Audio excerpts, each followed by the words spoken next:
140 episodes, 4 awesome roundtables, 15 interviews, 11 awesome craps.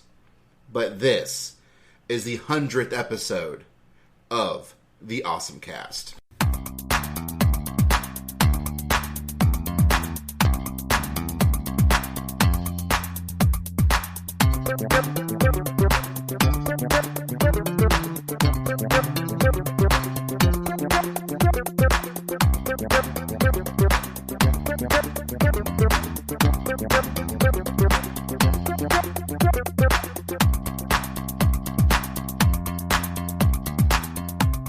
Hey folks, and welcome back to the OSMcast, your podcast for everything awesome. I'm your host Basil, and with me, as pretty much always now, Doug. And Kevin. And that's us. Yeah, this is 100 episodes. 5 years of OSMcasting. Yep. Who would have thought? Well, I think I did. Because I think you thought that we would have hit 100 episodes a lot sooner than we did. Well, yes, but There were circumstances. yeah, things change. And that's actually going to be sort of the topic of conversation when we get to it. We're going to talk about how this has been 5 years of podcasting with the OSMcast and where things were 5 years ago, where they are now, maybe perhaps where they're going. But until then, we're going to do everything that we normally do with an OSMcast. So, hi folks, welcome to the OSMcast. If this is somehow still your first episode of the OSMcast, well, welcome. I do invite you to please check out the Index of Awesome. All our previous episodes, we've talked about a whole lot of things. 100 things, to be precise, plus. Weren't most of them anime? A lot of them were, but Anime, video games, movies. your usual geeky stuff. I mean, I guess I could have went and, looked up everything, but I mean, anime and video games are the large chunk of it. That's just Speed Racer to our new listeners. Speed Racer was a good one. Just off the top of my head. I mean, there was, I still haven't ever actually listened to a single one. That's okay. That is okay. Yeah, you're right. When I say that was a good one, I'm basing it off how I remember the recording, because I don't listen to these myself most of the time. I was there, right? That's pretty a usual thing with podcasters. They don't.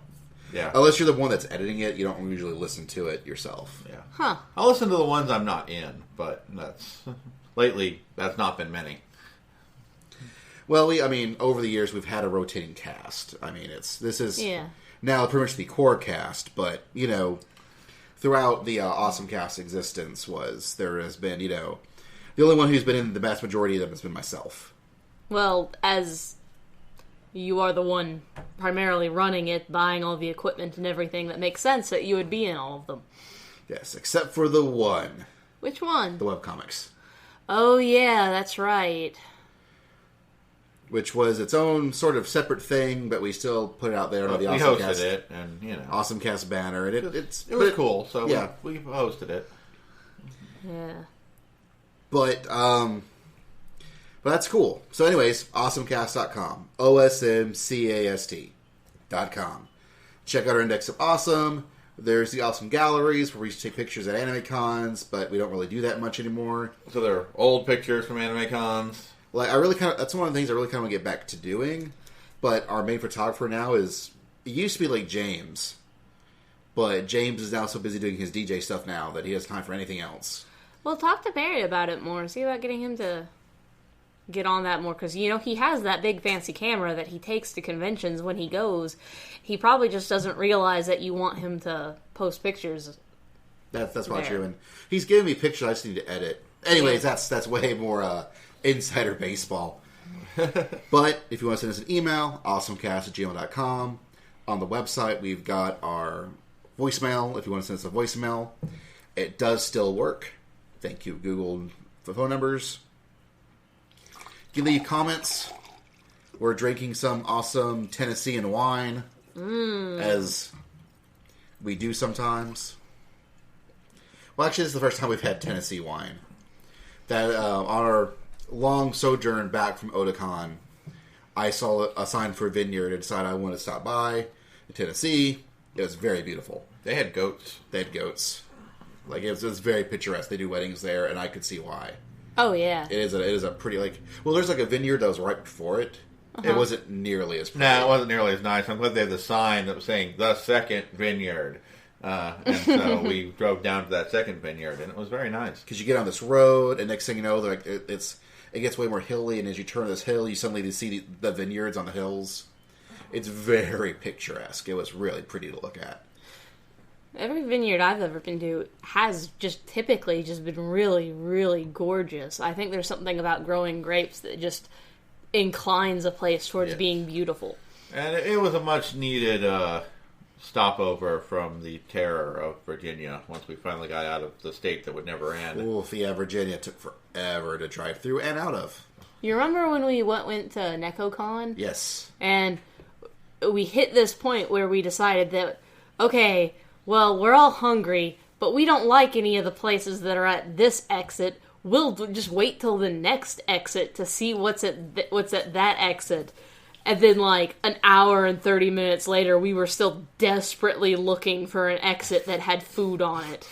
Like, which is funny, because right before that happened, I was like, there's a Dunkin' Donuts. We can go to Dunkin' Donuts. And then you chime in like, no, Basil. That's Dunkin' Donuts. That's not real food. And then, like, 30 minutes later, you see a Dairy Queen. And you're like, yes, Dairy Queen. And I'm like, oh, hold up. If Dunkin' Donuts isn't food, Dairy Queen definitely isn't food. Well, no, I still defend that statement.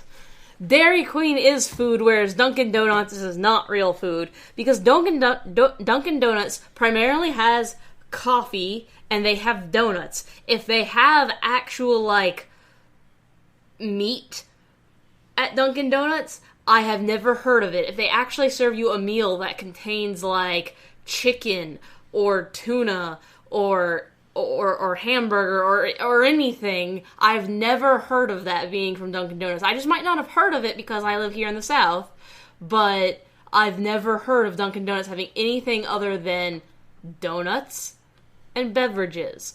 At Dairy Queen, they actually do serve, like, chicken finger baskets, hot dogs. You know, it's not good food, but it's food. Well, I also remember that after we had talked about Dunkin' Donuts, the conversation actually did go to Dairy Queen. We even saw the Dairy Queen. And you commented how your whole family tends to get sick. Yeah, we do. Every time you eat at Dairy Queen. Every time.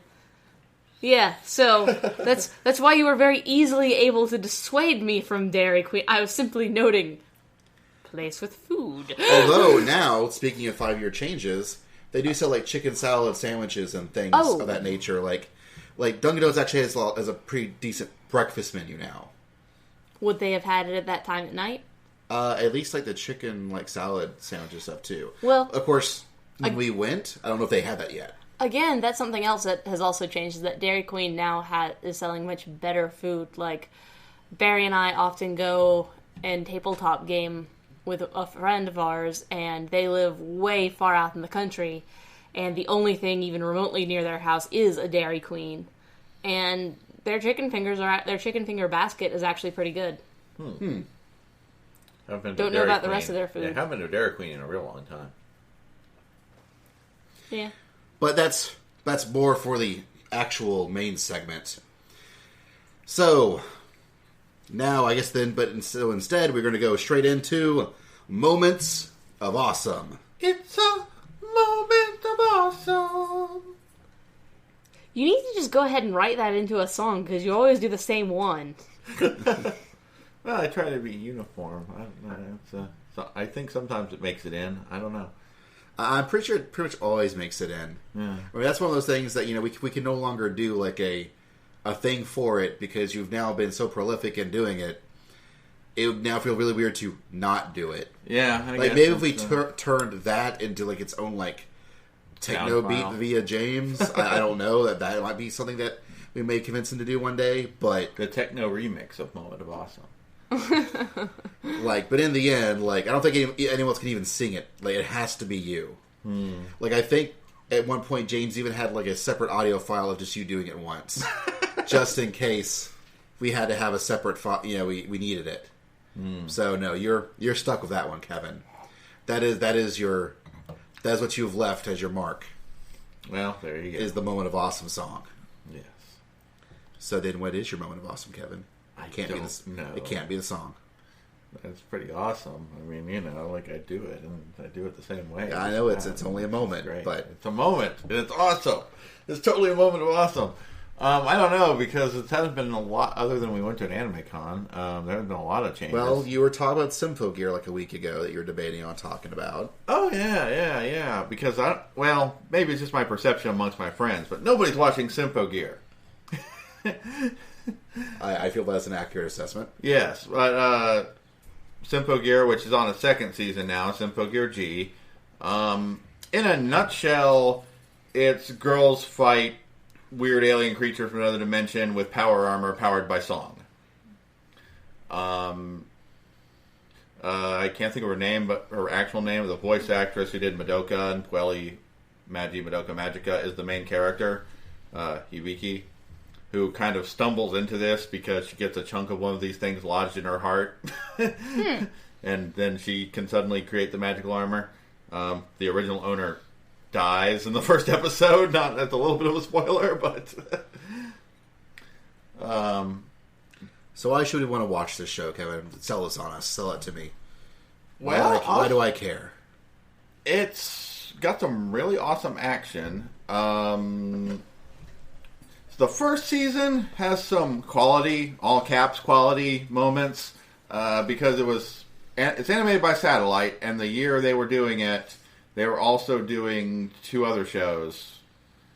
The AKB 0048 and Moretsu Space Pirates. And I think it was kind of their C-list team was often the ones working on Symphogear. Fortunately, the new season is a lot more cleanly animated all the time. Pretty good music, really good songs. I honestly really love the armor design of the various girls. One of which is basically every Gundam rolled into one.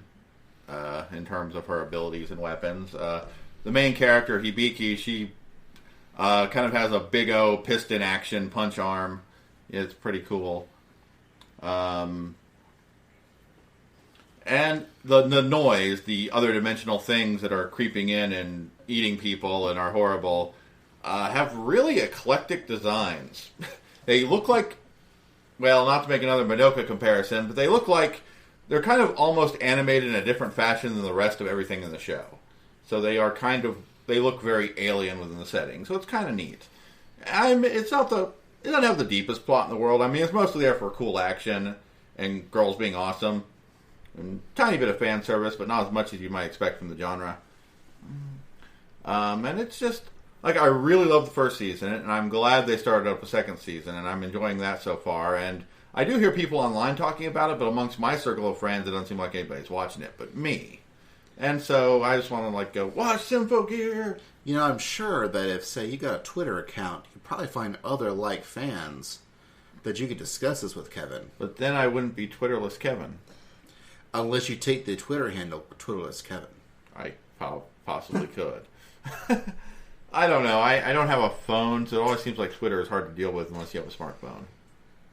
Yeah, you could be right.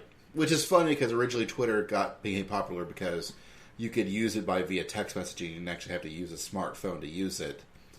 But nowadays, because people actually like looking at their feed and blah, blah, blah, you actually now it's really nice to have it as a app. In any case, I really like Symphogear. I honestly like the protagonist goes from I don't really know what I'm doing, shy, timid girl to hot-blooded, ass-kicking protagonist in a somewhat believable arc. And she continues to be a hot-blooded, ass-kicking protagonist. And that's neat. Good. Do you want to go next, or shall I? Why don't you go? All right, well, I'm going to, since sometimes we have more than one, I'm going to take two. Yeah, you already started with the Tennessee Vineyard. Well, okay, then now three. But that was before we actually had Kevin sing the song, so I do not feel that it counts. Doesn't count if I haven't sung the song. I think it counts, but I think you should just mention it now. Go on. Anyways, the first thing I'm doing, it came out today as we record, but DuckTales Remastered. Woo. Woo-hoo. which is Way4 took the original NES DuckTales and completely revamped it for HD with full-on, like, super well-animated sprites. They actually wrote in a plot for the game. And Video games need plot? What? Well, what they did was they contextualized it so it actually almost feels like kind of more like an episode of DuckTales. Yeah. And then they got all the original voice actors. That's amazing. Including, like, the 92 or 93-year-old guy who did Uncle Scrooge. Wow. Like, and everyone else, if they can get original voice actor, actress, they did. And so they have little cutscenes of, dialogue. All the dialogue sounds just as hokey and cheesy as it would have been during DuckTales, so it sounds authentic. Completely. The gameplay is still very much there. What they've done, apparently, is they sort of rejiggered all the levels so that they more interconnect with one another now. Yeah. Like, all the level pieces are still there. They're just now connected in a more sensible manner. And they extend things a little bit here and, and there, and, they sort of, it's very much the original game, but in a way it's its own game. And they get brand new, like, remastered chip tunes for all the songs that do some modern embellishments here and there. It's a really well done thing. I'm honestly looking forward to playing this. I've downloaded it. I just haven't gotten to take a crack at it yet. And then I think the other thing was the anime. And I haven't really played too much of it, so I don't want to talk about it too much, because I've only played, like, Amazon, a little bit of Transylvania. But what I've played was really enjoyable. And then the other one is an anime that's airing this season, Gatchaman Crowds. Yeah, that's pretty good. Which is being, it's Tatsunoko, producing it, of course. It's Gatchaman is Tatsunoko, but it's being done by the guys who made Tsuritama a couple of seasons ago. And it's interesting. I'm still, like, I'm not caught up with it, but what I've seen has been very neat. Yes. I wouldn't say confusing, but it feels like they've yet to fully, like, unveil their whole hand. Now, if you've seen the original Gatchaman, and you start watching this show, you may be going, what the hell does this have to do with Gatchaman? And it honestly takes a few episodes to even start making any connections. But it is starting to make some connections, and I hope it continues to do so. But it's got, like, on one hand, you've got, ostensibly you've got your superheroes fighting aliens. And when they transform into the Gatchaman, they're in these CG-fied, like, suits of awesomeness. Yeah, they're kind of a little bit Persona meets Tiger and Bunny. Which, I'm not normally the biggest fan of CG on top of traditional animation. And I'm still not, but Gatchaman Crowds does it a bit better than most. It helps that a lot of the times they don't actually do the superhero stuff in the suits. A lot of it has been like, a big thing is this computer program that most people have on their smartphones called Galax. Yeah, Galax. And it's sort of very similar to the MMO-esque program that they showed off in Summer Wars, where everything is pretty much being... It's an omnipresent social network that does a really good job of gamifying everything. By gamifying, attaching not tangible, but some sort of reward, like level ups and things for helping people. It's like, for example, if someone says, "Oh no, someone broke their leg," like on a crowded street. If you're a doctor and you've got that program and you're near that person, it'll alert you that person needs help, which is an interesting idea. But and then when the person gets helped, like someone will type in, "Oh, hey, we did it. We solved the problem." And it's like, "Yay, you leveled up the world!" Of course, there are implications that this computer thing is actually a way more sinister thing than it appears, but. But then they also have the fact that all the Gatchamen are powered by these like little notes, which are pretty much daily planners, like little notebooks. Yeah, they're daily planners. They're a very popular thing in Japan. Mm-hmm. I actually own one myself that I need to use more often. But and the main character is this girl who's really big into collecting these notes. Well, she's into like all sorts of papercraft stuff too, just in general. Well, when she's introduced, yeah, like she is known for having a bunch of these planners. Yeah, it's some of your establishing character moment. She has a ton of planners. and for different reasons, and one just because it's cute. And the male lead, as it were, is the super shonen hero-y, but in not the let's do everything, more of the stalwart. I'm the hero, and that's what I'm doing to be a hero. Whereas actually the girl's way more shonen hero-y in that we're going to do everything, and it's going to be awesome and great. But he tries to introduce her to the world of being a gotcha man, as she turns out to be a gotcha man. And then the second episode flip-flops, where the first episode is your sort of her POV as she's learning about this whole gotcha man thing. Then the POV almost flips to him as he watches her completely dismantle everything he knows about existence. Because the way that they're doing things is totally dumb and stupid, and she doesn't see why they're doing it, so she's going to do things her way, and that's going to be better. And she's ostensibly, so far, seeming to be right. And so this show, it does a very good job of going okay, I think you're going in this direction, now you're going in that direction. All right, now now you're going in another completely different direction. Wait, now you're going in another direction. Okay, but I think I know where you're going. Unless you make a swerve there, and I think you're... Oh, no, but you zigzag there. The show is... It's really neat. It's really interesting. And I'm pretty sure that it's good. But... Yeah, I'm about an episode behind, but that's because of the con. So, I'm really enjoying it. But it's one of those... It's a show that, you would think, it's just going to be a superhero show. But it obviously has much grander ideas in store. I'm fairly carefully keeping up with that, Symphogear, and Attack on Titan. There are other shows I'm watching, but I've fallen behind an episode or two, and I'm kind of catching up at random. But those three shows I've been keeping pretty current with. But yeah, so I definitely can recommend it. It's really interesting. Doug? Okay, I have 4 things to talk about this time. Too many things. No, it's never too many things. Okay, I'll try to be brief about all of them, though, since there's 4 of them. The first 2 are anime.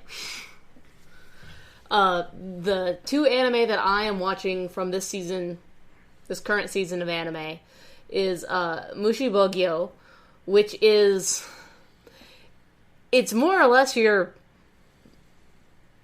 basic shonen show, featuring your basic shonen hero. He's a little bit of your stupid derp shonen hero. And it's set around about, they actually reference one of the actual Japanese shogun who ruled over Japan at one point in history, and he is a character and fanboy of our main protagonist within the context of the show. Putting it to somewhere during the 1700s. And so naturally, our main character is a samurai, and he is going to be the best samurai in the world, and he has come to Edo because his father was summoned to join the Edo Bug Patrol, the insect department. And what the insect department is of the, or what the insect offices are, is basically, Japan is infested with giant human-eating bugs. So there's a fantastical element to the show. Yes! Three-story tall, centipedes regularly ravage through the town, and they have to be dealt with, and normal samurai aren't badass enough to handle these giant insects. They can only be handled by special, super awesome people. And so, of our main cast, we have our protagonist, who is aiming to be is the son of the best samurai in all of Japan. You gotta be the very best, like no one ever was. Yes. Another female member of the team is the last ninja of the Chinpoko style. Yes. Kevin is raising his eyebrow, for those of you who can't see it, as Chinpoko also means penis. That's what I was thinking. She was taught. Say it out loud. She was taught the style by her grandfather, and when she said that she wanted to take her ninjutsu to Edo to show how powerful ninjutsu actually was, so that there would be a renewed interest in ninjutsu, he informed her with the utmost fervor that this is not a style intended for girls. And yeah, so they've been running with that joke. Oh my. There's another character who is a master. I don't want to say swordsman, because he's not just a master with swords, he's a master with all blades. Pretty much as they're doing the explanations for all the characters, they do all the introductions and explain who they are, where they're from, why they're so crazy powerful, and their explanation for him is, he's a criminal. And then they just move on. Implying that he's really just acts crazy. I like acts crazy. The character before the main character comes to, that's already a member of the bug fighting squad, is a small young boy who uses shikigami, which implies that he's from either a noble or a priestly household. But he's a very young child. And then there's another member of the team who is this complete and utter, badass, so badass that he actually puts the main character to shame in, the first episodes, and the main character has yet to surpass him.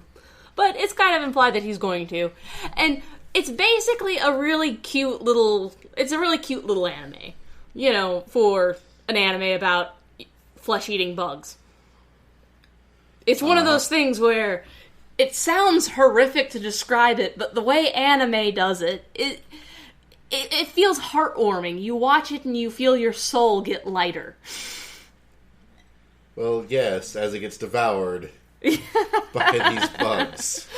But it also gets saved, and you see, the bit most shonen-y thing about the virtue, the virtus of our main character is actually that he is just so honest and earnest and sincere about his beliefs. He's so sincere that other characters are just blatantly flabbergasted and confused by the fact that he has absolutely no double meaning. He has absolutely nothing other than exactly what he said, which for a 1700s Japanese imperial court, well, it's not imperial court, it's actually the shogun court, but it would still be, you would actually expect people to have underlying meanings behind what they're saying.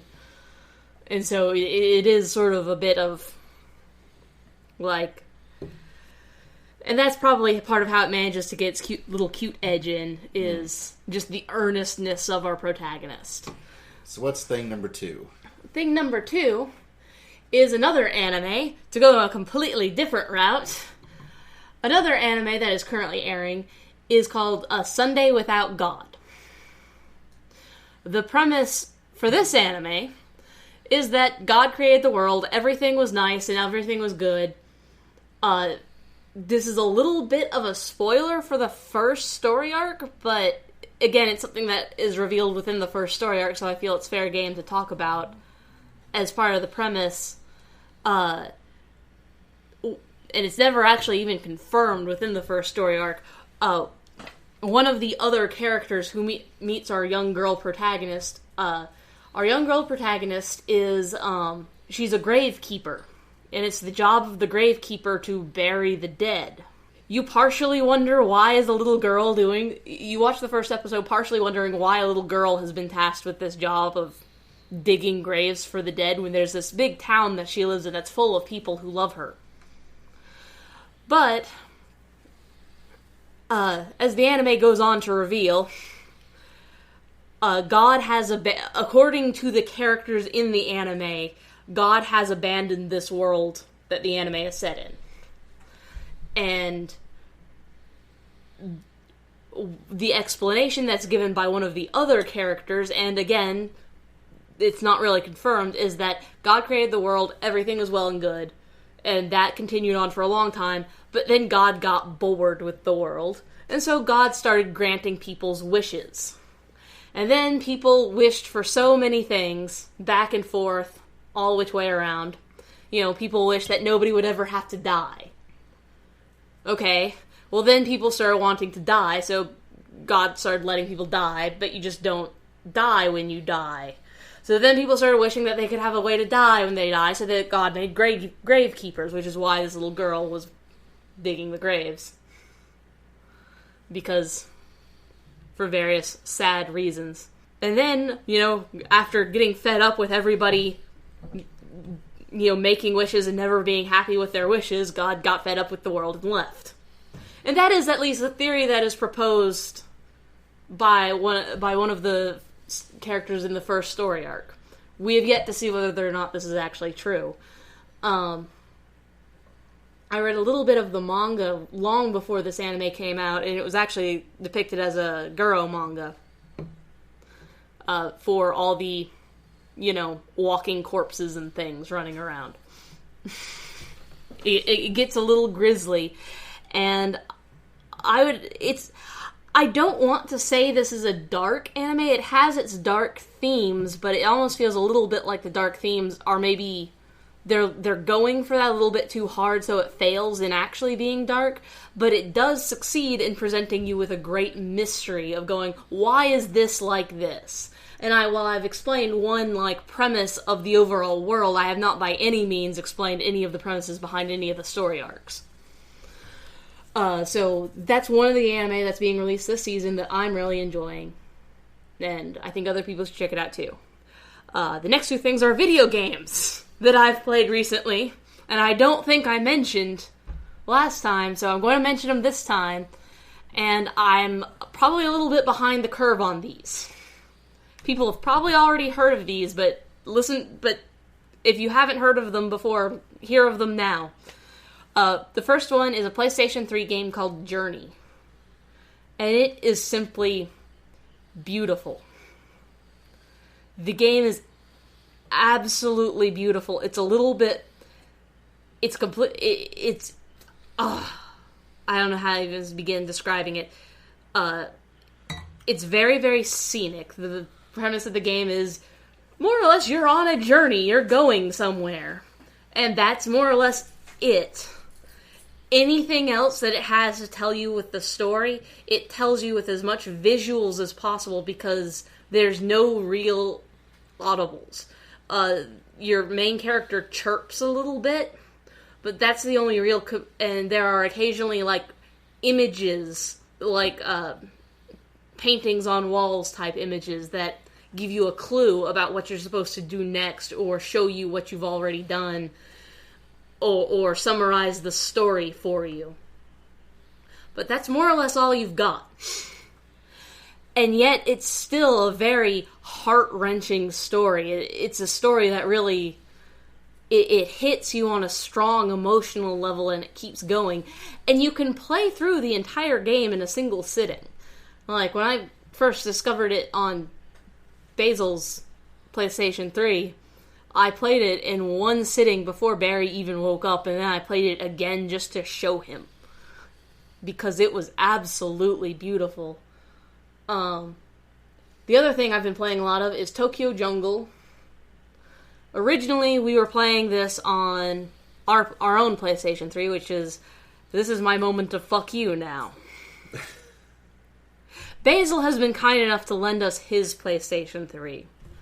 But my moment of fuck you goes to Sony for the PlayStation 3. I had, until a couple of weeks ago, one of the original generation PlayStation 3s. Because it was really important to me. For some reason, I don't know why, I think it's because I grew up with the Nintendo and the Super Nintendo, which still work to this day. I still have my Nintendo, and I still have my Super Nintendo plugged up into my TV, and they play the games. I've had to crack open a few cartridges and reinstall batteries, but that's been about it. The system still works. So it's very important to me that I am able to play the games that I have purchased. If I own a copy of the game, I should be able to play it.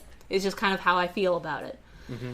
I make an exception for MMOs because part of the game is the online experience, and so when that goes away, that's a separate thing other than like the physical object, which is the game.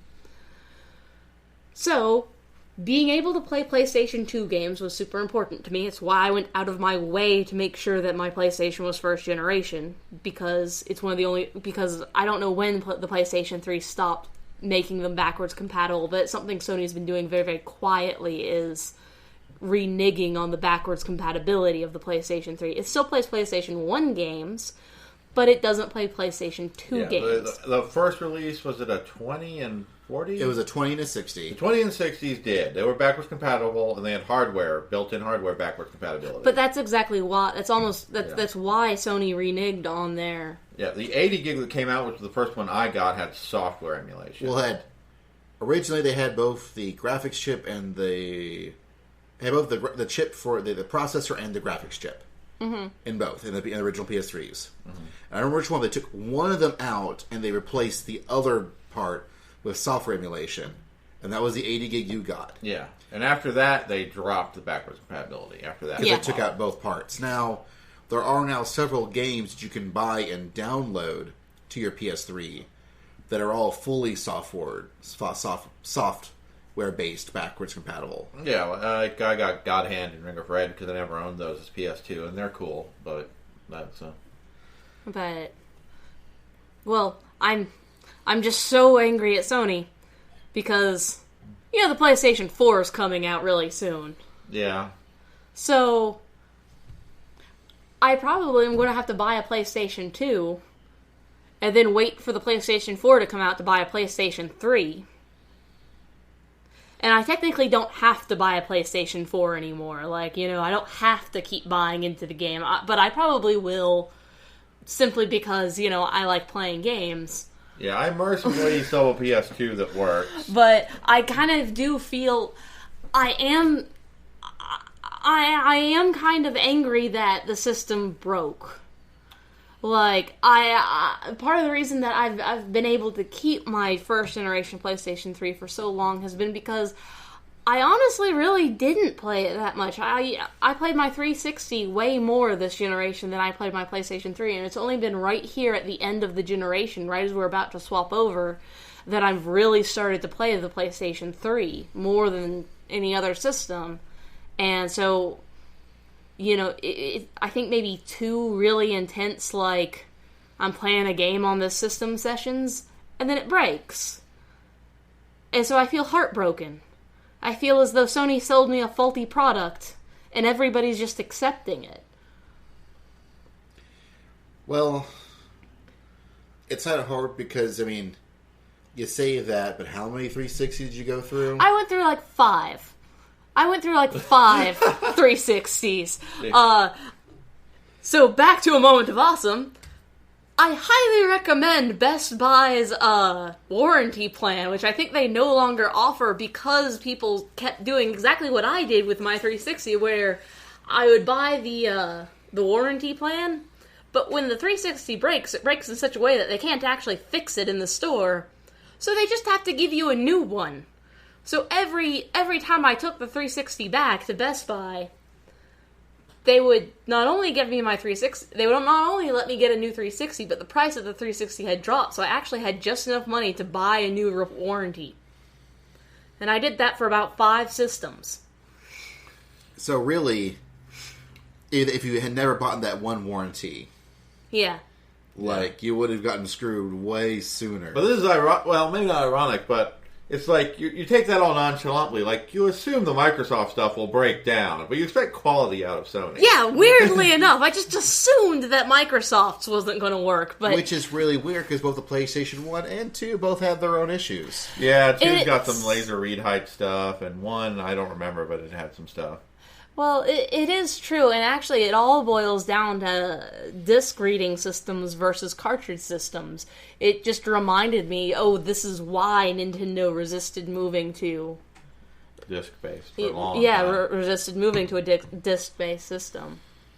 amongst many other reasons. Yeah. Although I had to replace my PS3 not too long ago also, so I no longer have backwards compatible. But fortunately, my PS2 apparently still works. I broke it out and it works, so yay. I gave my PlayStation 2 away to my sister. But so anyways, Tokyo Jungle. Oh yeah, that's right. That was our point. Yeah, okay.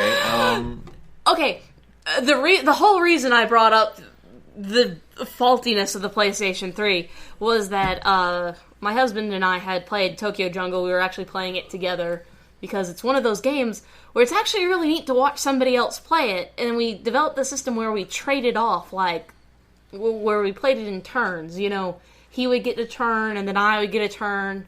And we'd both take our turns playing as an animal.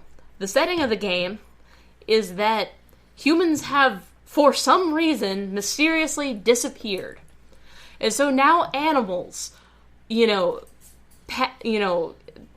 that were kept as house pets, animals that have escaped from the zoo, animals that have now wandered into the empty city from the wilderness. Animals that have no business existing in any setting. Yes. Yes, I'll get to those.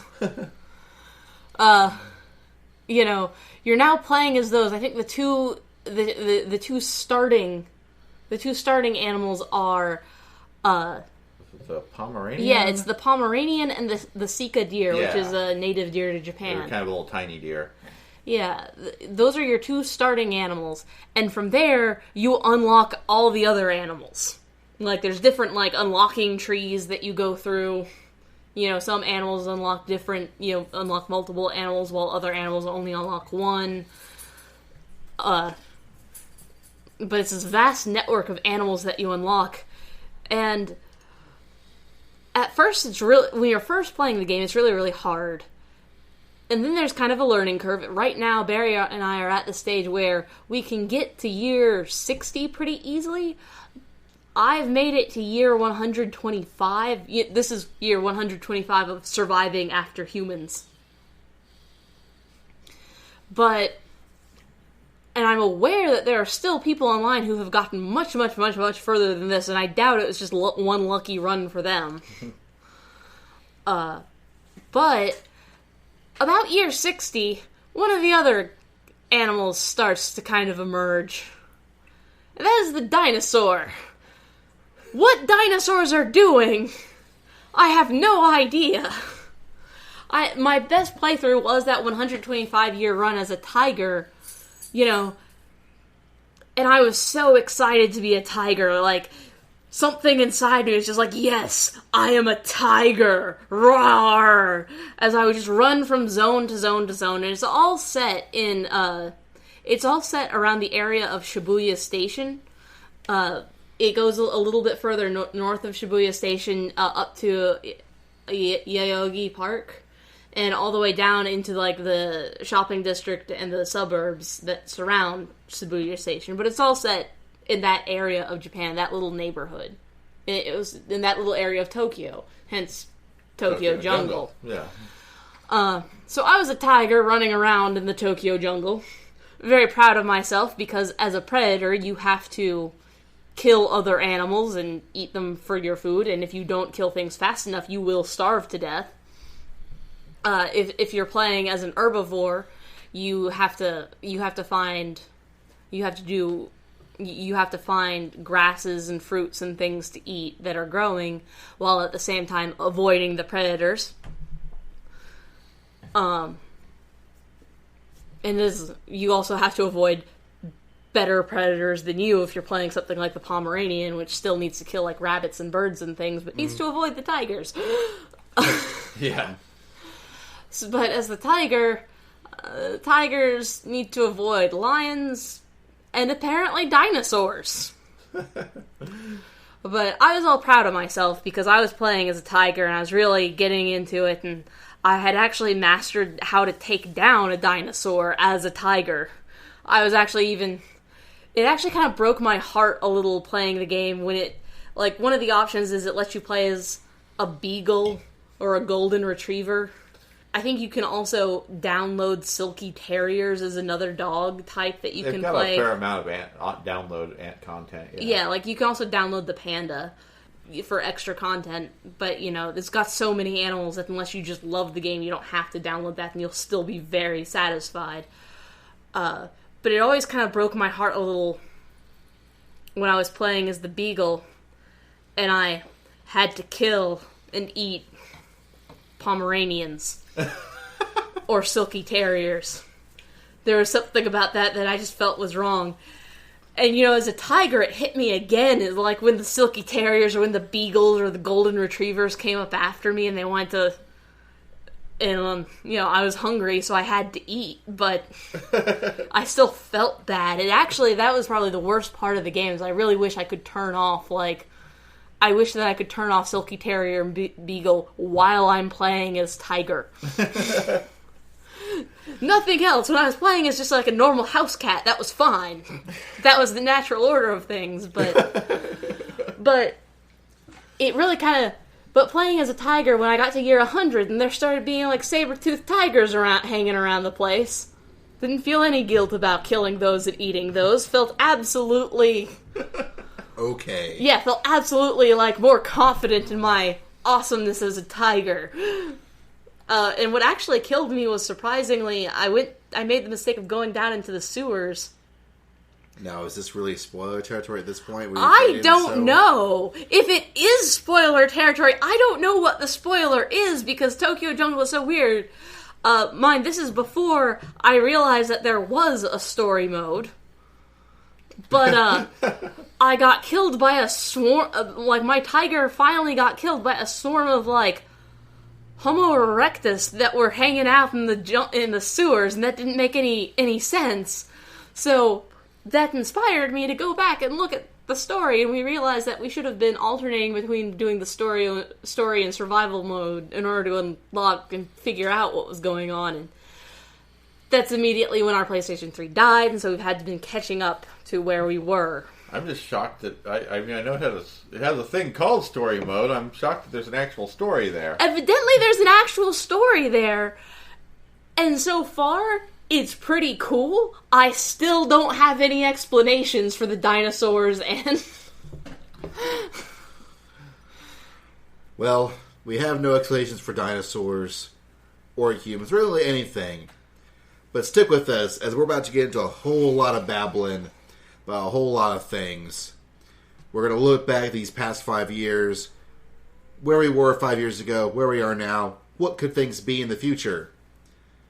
All that and more as we continue the Awesome 100.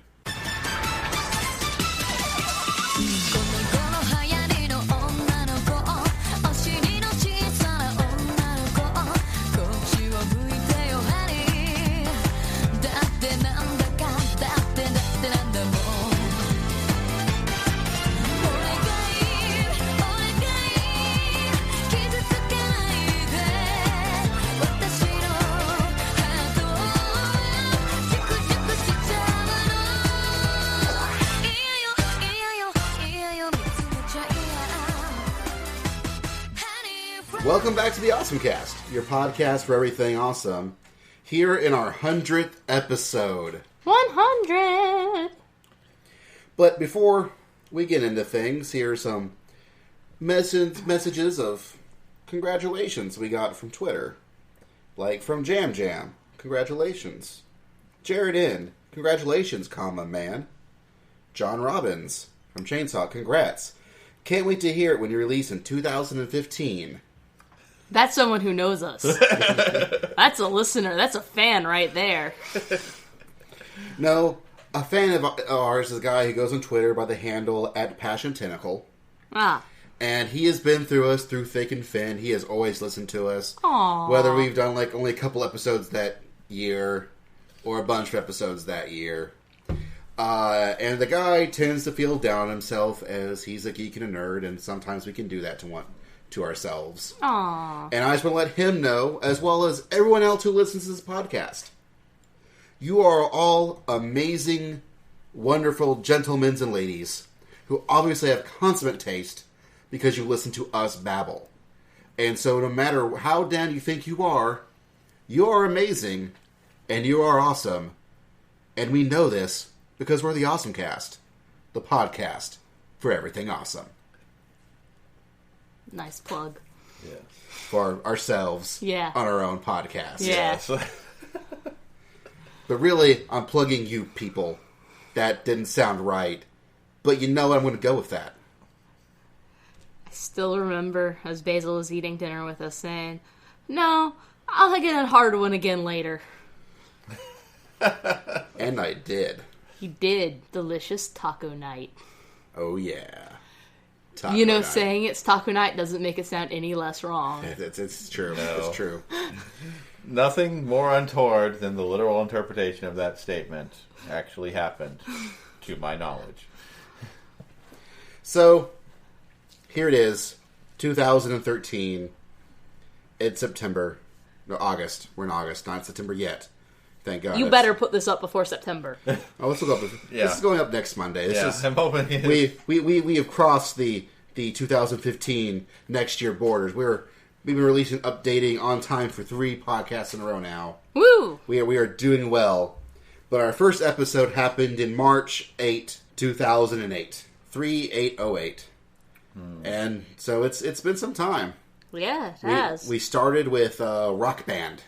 Was our very first topic of conversation was Rock Band. Remember when Oh, Rock Band wow. was relevant, kids? Maybe you don't. Wow. Yeah. Man, it's been forever since I played that game, and I even got the special, like, Beatles edition and everything. Yeah. But in 08 and in 09, it was a really prolific thing we all did together. Yeah, we did Let's it. play Rock Band. We did it once a week. Everyone Yeah. would come over here. We'd all play Rock Band. I practiced the drums really hard. The rest of us would fight over who got to be the singing part. Yeah, James was wailing on the guitar. yeah. Rock Band was, for its flash in the pan, it was super, super, super fun. Another thing, as long as one person had it, you could entertain 4 of you and 3 of your friends, pretty easily. Well, to see the 4 of you performing like that often would entertain Other people. a decent crowd, too. There were several of our friends who never actually played. They just wanted to watch us play. Although usually we could talk them into doing the voices. The singing part. Or the, bass, because that was the easiest guitar. Yeah. Usually to play, that part was usually... And you could always play on easy, while people play on hard. And, That was not true in the Beatles version. There were many times in the Beatles version where the bass part was just as hard as the guitar part, if not harder. That's what you get for a rock band based on real musicians. Okay, that's not fair. That's not fair. Rock Band had a lot of good music in it. Well, there's also a case of, by the point Rock Band and Beatles came out, it was the equivalent of, Rock Band 3 or 4. Yeah. Yeah. They had... They expected you to know what the hell you were doing when you picked it up. By that point, even I think Rock Band 2, the bass parts would have gotten more intricate. Yeah. It was the case of, part of it was they had built the bass initially to be an easier part, I believe. That just because the bass was more simpler. I mean, bass's parts were also simpler because they were, the foundation. Right. Mm-hmm. A band lives or dies by its bass. Yeah. Although I do remember when they announced the Rock Band Beatles, even my mom was like, "Honey, are you thinking about getting that Rock Band Beatles?" My dad was very happy to get that for me for a gift for whatever occasion it was he was giving me a gift for. Because, my dad's a big Beatles fan, and so he loved the fact that I wanted that. Same with my mom, and same with myself, even. Beatles are awesome. But yeah, and of course, and Harmonix is still alive and well. They did Dance Central, which sort of did the whole Rock Band thing, but with dancing. Yeah. It also used the Kinect, so we never touched it. But yeah, it did kind of drift more from those instrument games to the dance games. Well, I think part of that's because those controllers are so expensive. Yes. To buy all of those controllers to have all of that stuff. Well, I did have that stuff. The guitars would occasionally go out, and we'd have to go buy new ones. Mm-hmm. And because there were 3 of us living here back then, we could split the cost. But it was expensive to keep and maintain all those controllers. Whereas the Kinect, I don't know if it breaks or not. Not really, but it's the thing where you put it stays in its one spot. You don't have to really move it around if you don't want to. And you just get up in front of it and play. It just sits there. and watches you. Which is why I won't allow it in my house. Which is funny, but that gets into the video game parts, but what they're doing with Kinect now. But the OSMcast, really, the idea of the OSMcast started even before March of 2008. Like, even the first episode, we actually first tried to record about Kakaishi. It was actually our first time we tried to talk about. Why didn't... What? Because we stumbled on it too much. Oh. Like, we decided that it was too complicated to talk about, so we decided to do something simpler, and that was Rock Band. Okay. Like, but the whole idea started actually, like, either a year or 2 years before the first OSMcast actually was recorded. It was around the time, I think one of yours or the version, I was just now listening to podcasts at the time. It was a bunch of video game podcasts. And I'm talking to Eric, rest his soul, on AIM. And we decided to make a website called Yawesome Blog. And it was more or less our version of Ain't It Cool News, and be all about stuff that we thought was awesome and we want to talk about in a blog format. And then I was like, and once a week we can do like an awesome podcast that would go with the Awesome Blog. And Eric's like, yeah, that sounds like a great idea. And then, so I register the Awesome Blog website to come with a logo and stuff, and then we look at it and go, that sounds like work. Let's not do a blog. That sounds like that'd require upkeep, and we're lazy. And so we didn't do it. But I started thinking, well, a podcast, since that's weekly, it's not every day, it wouldn't be quite as intensive. Maybe we can do a weekly podcast. And I kind of want to do anime. And Eric wanted to do other things that weren't anime. And so we decided that we would just do whatever. Awesome things. And around about that time, let's that Let's News jingle from, Work Store Power from Macross Plus was awesome, and we could use that to talk about news and do this and that. And around the same time, some guy named Daryl Surratt announced that he was going to start a new anime podcast with some of his friends called Anime World Order. I listened to the first episode. That was what I wanted to do. Complete with a news portion that started with the exact same, audio track I wanted to use. And I was like, well, okay, never mind. They're doing what I want to do anyway. So that's a big difference. Remember when we talked about news? Like, that is something different. Yeah. But then, to finish up the story, then you can rail me for wanting to talk about news. Doug and I went to an AWA, where AWA was doing a panel. For AWO, and it was an AWO panel by AWO. I'm like, well, they've been doing a good job. I want to go meet them. And I go to that panel room, and there's people talking. And I knew who Daryl was, but I didn't know Gerald or Clarissa at the time. But Daryl wasn't there, but there were 3 people. And these other 2 people, they don't sound like Gerald or Clarissa. What's going on? Well, as it turned out, that was actually Paul Chapman of Greatest Movie Ever, and Aaron and Noah from the Ninja Consultants, because AWO had lined up, I believe it was Ishiguro, an interview with him, and they had set up their interview at the same time as their panel, and so they had to make a decision: do we get to interview the super prolific, super important anime director, or do our panel? They chose correctly. They threw their panel off onto their friends who were also podcasters, and they went and did that interview. Which is really good because the guy unfortunately passed away a year or 2 ago. And so, but I'm listening to them, realizing what's going on, like, wait a minute. I could have a podcast. And then years later, I could do an AWO podcast at AWA without having an AWO there. That could be me. Why aren't I doing a podcast? Yeah, Basil, why didn't you do a podcast? Well, I did do a podcast. Awesome! Can I be on it? Well, we'll talk. We'll Okay. talk. We'll gotta workshop that. But yeah, that's when I finally was like, all right, no, folks, we're going to do this podcast. James was like, or DJ Inabito, as he tends to go online, was like, hey, I'll edit it. I know how to do sound stuff. And he worked up a couple of quick, audio tracks to do like the various openings and ending themes. and I hoodwinked Eric and Doug into being my co-hosts, and we started. And the first couple of weeks, we really did stumble over ourselves because talking to a microphone is not as easy as we thought it would be. Yeah. Like, we're pretty used to it now, but... Well, I remember that first Kakaishi podcast, we sat there and we stared at the microphone as if it was something that was going to come out and bite us, in addition to sitting there going, which we still do, or at least I still do. But at least I'm a little bit better about not being nervous about the microphone being there.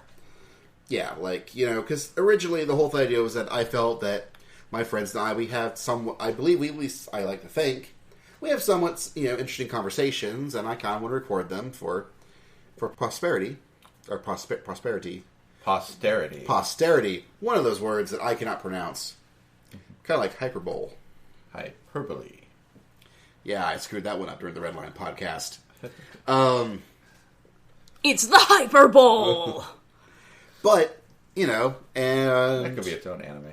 5 years later, we're still having fun. We're still enjoying it. We're now podcasting regularly. There have been some changes. Like, for example, we used to do a news segment. Yeah, I hated that news segment. Well, to be fair, like, considering our update schedule, we're usually a couple weeks behind at best. Like, that was probably my least favorite thing about doing the podcast, and part of why I think I was unwilling to do the podcast for a little while was because of that news segment. Because I thought that news segment was... Mind you, you're listening to us right now. You know we are not the most professional thing ever. But I thought that news segment of that podcast was so unprofessional that it wasn't worth doing. It just wasn't worth doing. I actually thought it was taking away from our entire segment because you were basically just reading the news off of another website, and so I felt like you weren't doing the work for it that you should have been doing. But if you notice, that's a thing that has changed over the past 5 years. When we come down and we sit down to talk about a topic, Basil knows what he's talking about. It's quite often me, or sometimes Kevin, usually me, that has to go, oh gosh, and what is that? What's that name of that thing? And Basil's always the one who can answer for me really quick, because Basil does do his homework now. And I think that's made us a better podcast, and I can only assume that we're going to continue to learn from mistakes like that, or mistakes that we are going to make, and become better for it. See, I still really enjoy doing the news segment, like, even then, but I eventually, I learned to accept the criticisms and learn to shut up about that news segment.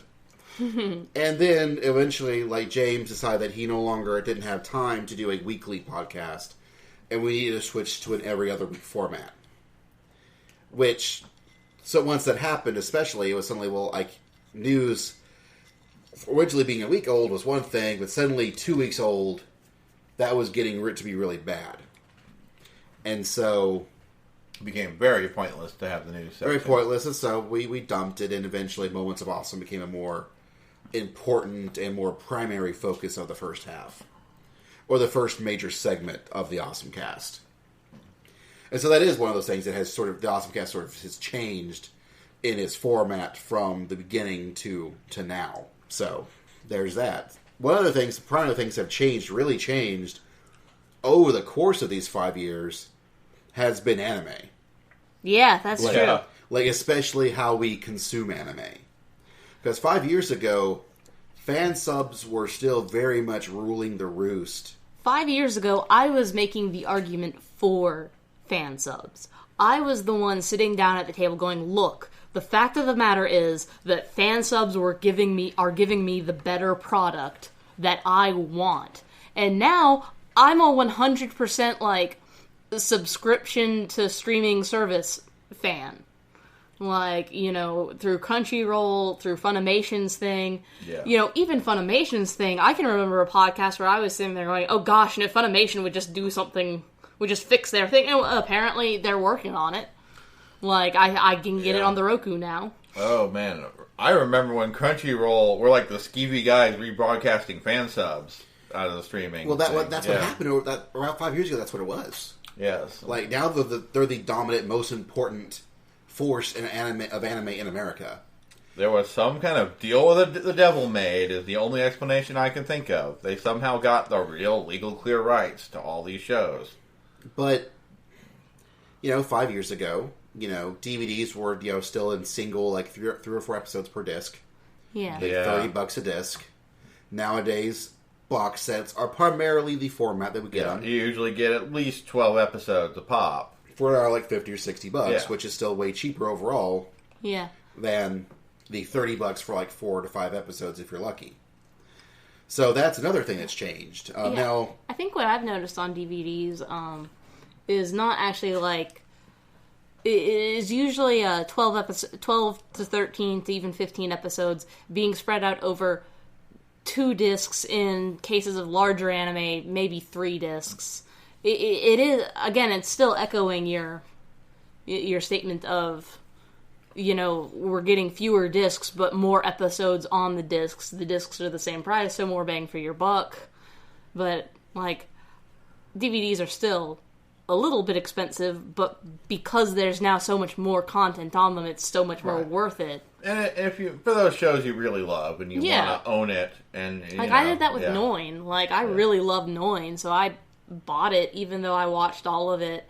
I think I actually did watch it fan subbed before like Crunchyroll was a real big thing, or maybe right as Crunchyroll was becoming. I don't know. Noin is actually kind of old at this point. It is like it's a few years old at least. I remember when that was new, and that seems like that was a while ago. Yeah. But that a lot has changed in how we consume. Now it's like if it's not on Crunchyroll or Funimation, I frankly don't really care unless it's like something that's really good that I just have to get no matter what. Like with Penguin Drum. It seems like there's at least every other season or so there's somebody who's I guess holding out for bigger money or bigger distribution, and that doesn't show up on Crunchyroll or Funimation. And then you got to sometimes think, are we going to use ways to get fan subs? But no, Crunchyroll is great now. Even Funimation's getting better. Well, we say getting better as if they're doing bad right now, and they're really not. No, and really, to be fair, I think 5 years ago, Funimation was kind of the joke company. Well, gosh, even 2 years ago, or whenever it was that I was sitting on this podcast complaining about how I really wanted to watch all these Funimation shows, get on the ball, Funimation, this is the wave of the future. Well, now they've implemented exactly what I was saying, and I couldn't be happier. The only way I could be happier is it seems like there may be some problem with their programming, or maybe their code could be better, but it's more, they're still offering me the service I wanted. It's just a nitpicky thing at this point. Yeah, well, I say, they're actually, in terms of actual video releases, probably on average one of the better ones now. Well, Funimation is the one now. Like, I was looking at a report the other day, a week or two ago, like, Funimation has like 50, like 60% of the disc market. Yeah. I mean, like, they are the behemoth. That's what else is out there, like Sentai and... Well, I think I remember Funimation making a statement when they did not get the rights to One Piece. Everyone at the time was actually hoping that Funimation would get the rights to One Piece, and they didn't get them. And their basic statement at that time was, look, we basically had a choice. We could either get One Piece and nothing else, or get all these other anime, but not One Piece. So we chose all these other anime. We made our choice. And sadly, I think they had the right choice. Not because of One Piece. Bear in mind that One Piece is another one that you can talk about time with. There are people in Japan now, it's still airing as a primetime show. It's still just as big in Japan. Maybe not as it was, but certainly it's still a big thing in Japan. It's still pulling an audience. Yeah. It's pulling in such a big audience that it's actually not worth talking about. Yeah. It's like, imagine if a show continued to be popular for 10 years, which is One Piece has actually been running longer than 10 years now, but imagine if a show was popular for 10 years and it stayed pretty consistently popular. after a while, you just run out of things to say about it. You just kind of accept it as like a part of the culture, which is what has mostly happened to One Piece. You now have parents who grew up watching One Piece who now watch it with their kids. And that's something that happens in Japan. It just hasn't happened to us, and it's partially because Funimation let somebody else get the rights to it, and they did they butchered it. But now I think Funimation does have the rights to it, and they're doing it right, aren't they? Yes, although they don't have the awesome rap song the Four Kids had. Don't you dare repeat that. I love that song. I hate that song. I love that song very much. No. It's possibly one of my favorite anime openings of all time. Right next to the English language Macross opening. Yes. I shake my head at both of you. I shake my head at both of those myself, but I recognize that Basil truly loves these things, and I don't want to take that joy away from him. But yeah, so, anime nowadays there's even more streaming sites than before. Mm-hmm. Now there's Daisuke, which is sort of Bandai's thing with a couple other partners. That is, it's there. It remains to be seen how that one's going to go. Like, the encoding's okay. The translations are sometimes. It's very obviously a Japanese website that really needs someone who speaks English to go in and tweak a few things. A lot of things. Like, it's very one of the things where I believe it was Toei. They tried to release things on disc and did it really poorly. And then realized they were doing it really poorly. No one was buying. They hopped out real quick. Mm-hmm. But it was very, very almost Englishy. And Daisuke seems like that's that. And then on the other hand, you have Anime Souls, which is also recently launched. And they definitely, the guy who's helped you sort of spearheading it does speak English, and you can tell that this is it's a Japanese website. It's meant for much more worldwide, especially English-speaking populace, especially North America. And its big thing is it's tried to crowdfund while releasing episodes, which has been working with mixed results, but it's starting to work with mixed results. The trick is that it's a sort of a partnership with a bunch of different studios like Tatsunoko and Period and some others. Like, I think Blackjack and Creamy Mommy are well on their way to getting actual releases. Really? Them. Well, what they're doing is that they're putting up like 5 or 6 different shows. And you could do various pledge tiers. And at $40 was like the DVD tier for like 12 episodes. They do this in a batch of 12s. And if it met its goals, it would get like a DVD set of 12 episodes would release. And then they would start doing, then a little later, they would start crowdfunding the next set. And they would do it until it failed. The problem is, I feel, is that no one knew the site existed yet.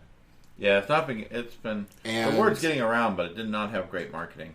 Well, and they also try to do it with like 5 episodes of 5 different series at once. Yeah.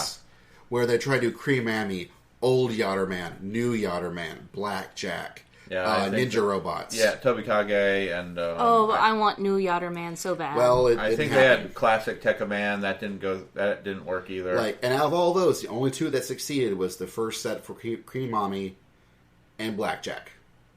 Nothing else. Yeah. And it was just a case of, most people in America do not have the nostalgia for these shows. Mm-hmm. Yeah, unless you're like fans like me who maybe don't have nostalgia for them, but know of them and really want to see them. Like the oldies, the goodies, Well, there is a pretty big Blackjack fan base in America. Yeah. Blackjack, I'd say thanks to, at least in part, to the vertical manga releases. Mm-hmm. And there's been a few Blackjack OAVs and movies that have made it to the U.S. in some way, shape, or form. It's also Tezuka. Yeah. And people know Tezuka. And Tezuka is like, it's... There's a hardcore Tezuka contingent. Yeah. That may not like anything else except for Tezuka stuff. But they'll buy Tezuka stuff. And much like how there's a hardcore contingent for guy who's famous. Yeah. Miyazaki? Yeah. Yeah. That's it. Yeah, that's similar. And I mean, you see, that's the kind of blanking on names you can expect from Doug. Well, yeah. I can't remember Miyazaki. But yeah, let's go to Tezuka. if nothing else, most anime fans should know that name, and he has a reputation for being awesome. Mostly deserved. In fact, almost entirely deserved. But so, but now they're doing Dear Brother on Isama E. And all the pledge levels are cheaper. Yeah. The target they're trying to hit is lower. They're not trying to put out a bunch of other series along with Onisama E, Dear Brother. Yeah, I'd say you put some money in it. It's a great shoujo series. That's a horrible emotional train wreck in the best possible way. But it looks like they're taking all the criticisms that people had to heart, and they're fixing things where they can, and that's good. Mm-hmm. But, and now I think Aniplex has announced they have the license for both the disc version and the streaming version of Kill la Kill, which is the new anime by Studio Trigger. Yeah. Who is the creator of, who was founded by Imaishi, who did Gurren Lagann, and he was one of the first original directors for Re Cutie Honey. He recently did Inferno Cop and Little Witch Academia. Wow. So he generally is awesome. And Kill la Kill looks to be really fun. Sadly, it's Aniplex, and I believe they're the folks that are still doing super expensive box sets for everything. Aniplex tries to charge you like you're Japanese. Was it? I think it's like a $500 Gurren Lagann Blu-ray box set. Yeah. Wow. And I think even discounted, it's about $250 for the first Fate Zero box set. They tried to put out the Kara no Kyokai movies. There were about 7 movies, but it was about $400. And that was actually about $200 off the Japanese version. And there is just enough crazy people that is keeping this model in place for Aniplex. I'll be honest. They're operating under the whale method. It doesn't matter if they lose. Right, well, it's the Japanese method. Yeah, they decide we're going to sell X number of copies. Well, we want to make this much money. Let's divide this much money by X number of copies. And that's what it will be. Not, well, this is how much it's going to cost. Oh, people are buying it. Let's make more. Huh. More like the American version. And frankly, I'm not going to spend that much money on pretty much anything that's not like an appliance or a car or something I need to live and exist with. Well, I've said this in other forums, but as much as I'm a huge Type Moon fanboy, I loved watching Fate Zero. I'm not paying that much money for the Blu-ray box sets. That's too much. That's ridiculous.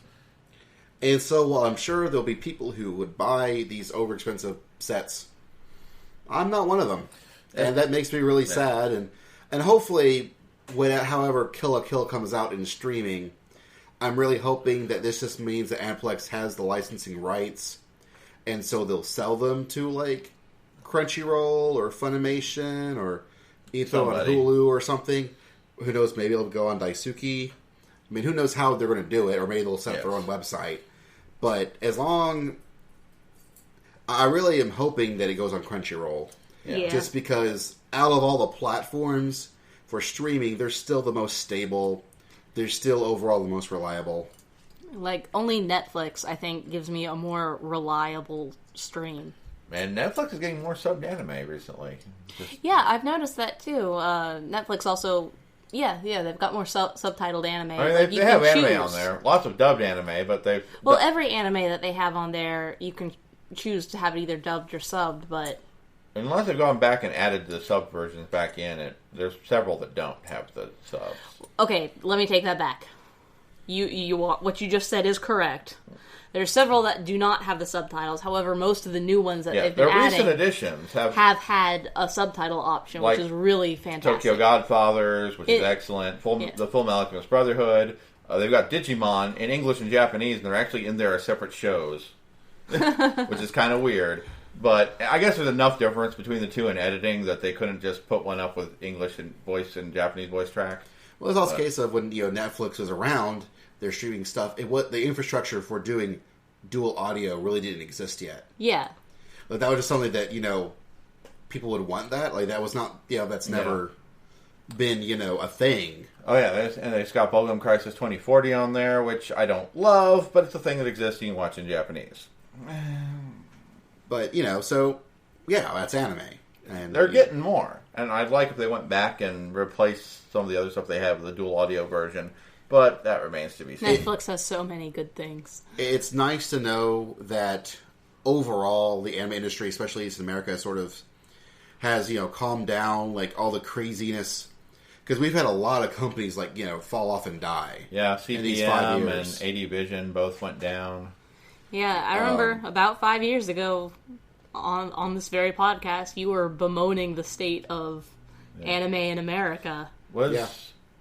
Manga is actually good. Is manga entertainment still around? They're still around. They're very, very, very... I think they're more UK. Oh, yeah, they're doing fine in UK. America, they're not nearly as prolific. But I think a lot of those people, when I first started watching anime and who were putting out videos, just aren't around anymore. But, we lost both Bandai Visual and Bandai Entertainment. Yeah, they said, screw this American market, we're going back to Japan.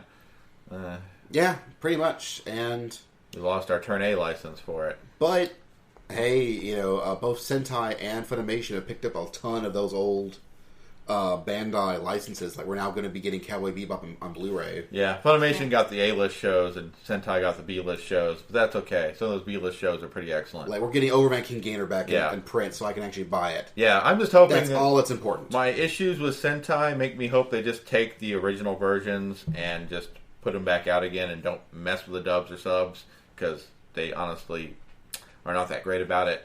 But I'm glad to see the shows have licenses again and are going to be available in some shape or form. Yeah, the whole thing with the whole Sentai, like, Voltron Phoenix arising from the ashes of ADV, between that and Section 23, and... No, Lucky Penny's, like, no right stuff. But, like, how ADV, like, broke apart and now it still exists, but now a bunch of individual little companies. Yeah. They now just work together as one big company. They just don't talk about it. Yeah.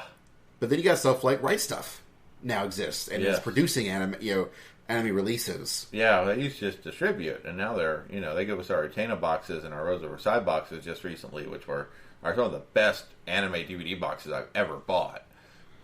Anime is doing okay. How's manga doing? Manga is a thing. It's happening. I would say it's booming comparatively. Well, no, it's not booming. It is. Like, manga, 5 years ago, it was... Manga was what was doing well, and it was anime that was suffering. Like, manga had a really weird boom and bust. Like, when manga was booming gigantically. And then it busted pretty hard, but then it seemed to be somewhat stable, but then continued to bust a little bit longer. Yeah. Like, anime kind of had it was a little more, it's more protracted than anime's boom and bust was. Because Tokyo Pop no longer... Well, it exists now. It doesn't really exist. Yeah. And there's other things that have come up in its place. Now Vertical is much more of a presence, at least that I know of. Yeah. Well, okay, maybe quality has gone up, is really what I... It's a case of... You have to realize that manga used to be way more of a presence in bookstore stuff than it used to be. Like, Barnes & Noble's manga section used to be double what it is now. Borders existed and thrived off of manga, and manga thrived off of Borders.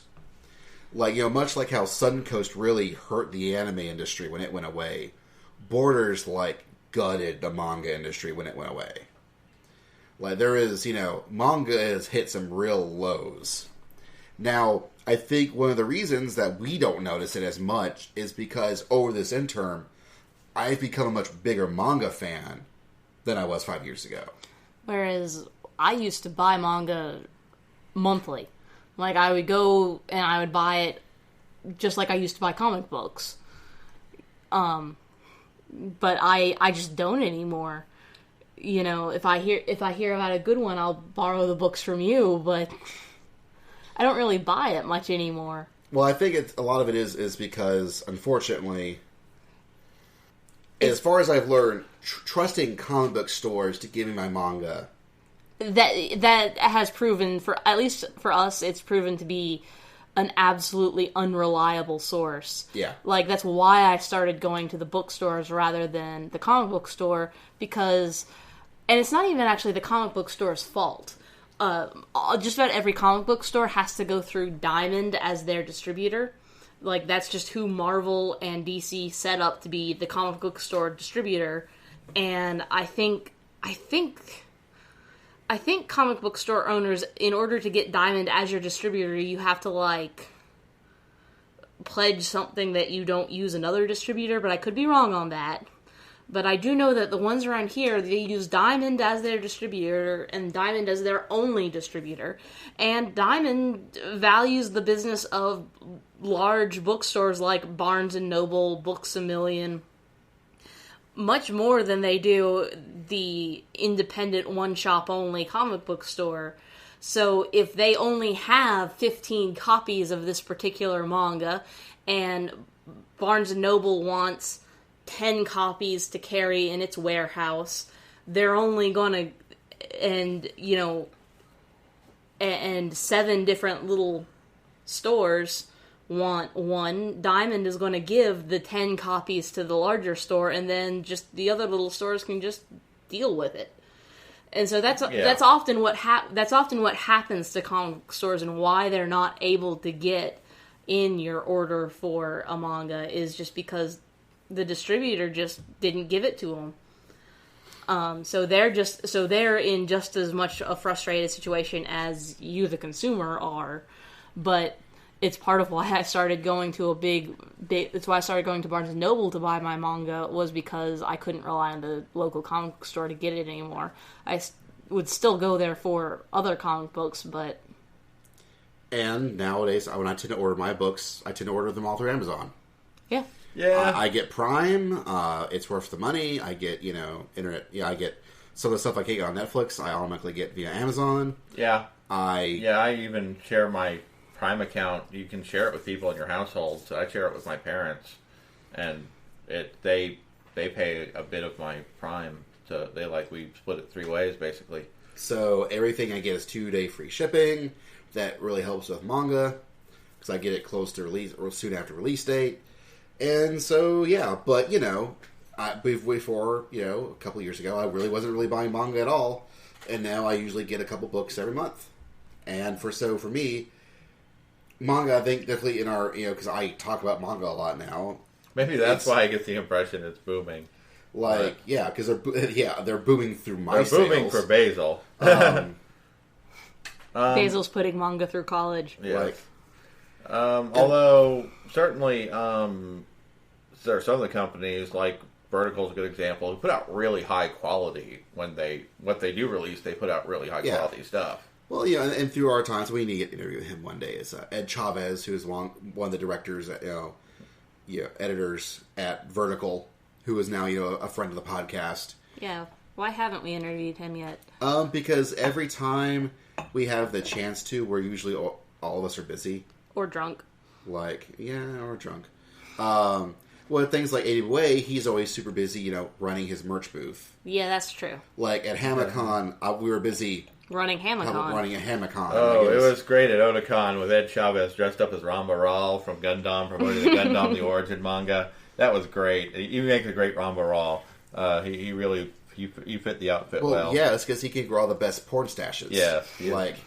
Every time you see Ed, chances are his facial hair is now completely different. I've seen him with beards, mustaches, mutton chop. I mean, I guess, he has the persuasion genetically that his facial hair grows really fast. And so he'll just change it. Just because. And God love him for it. But no, manga, I think it's another case of it is now stabilized. Yeah. Kodansha is now back into the game, doing it themselves, but they're doing it very well. Their Sailor Moon is selling really, really, really well. Sailor Moon is now in print in a form that's of much higher quality than it's ever been released in the U.S. before. They're also the ones that were releasing Attack on Titan, and that's doing very well. Both animated and manga formats. Yes, that is the new cash cow, possibly. Yeah, it's definitely the next Full Metal Alchemist equivalent. It's definitely and it's one of those things I could see it because I think, especially American-wise, you need a series that has all the neat weirdness you would get out of something from Japan, but not actually set in Japan. Well, I think it's like the #1 comic in Shonen Jump's main competitor. Like, I think it's kind of just behind One Piece in popularity in Japan right now. Like, it is just doing really, really well. Like, Attack on Titan is big. It's big. It's a titan, you might say. Yes. Yes. But speaking of Titans, this podcast is going to be a Titan.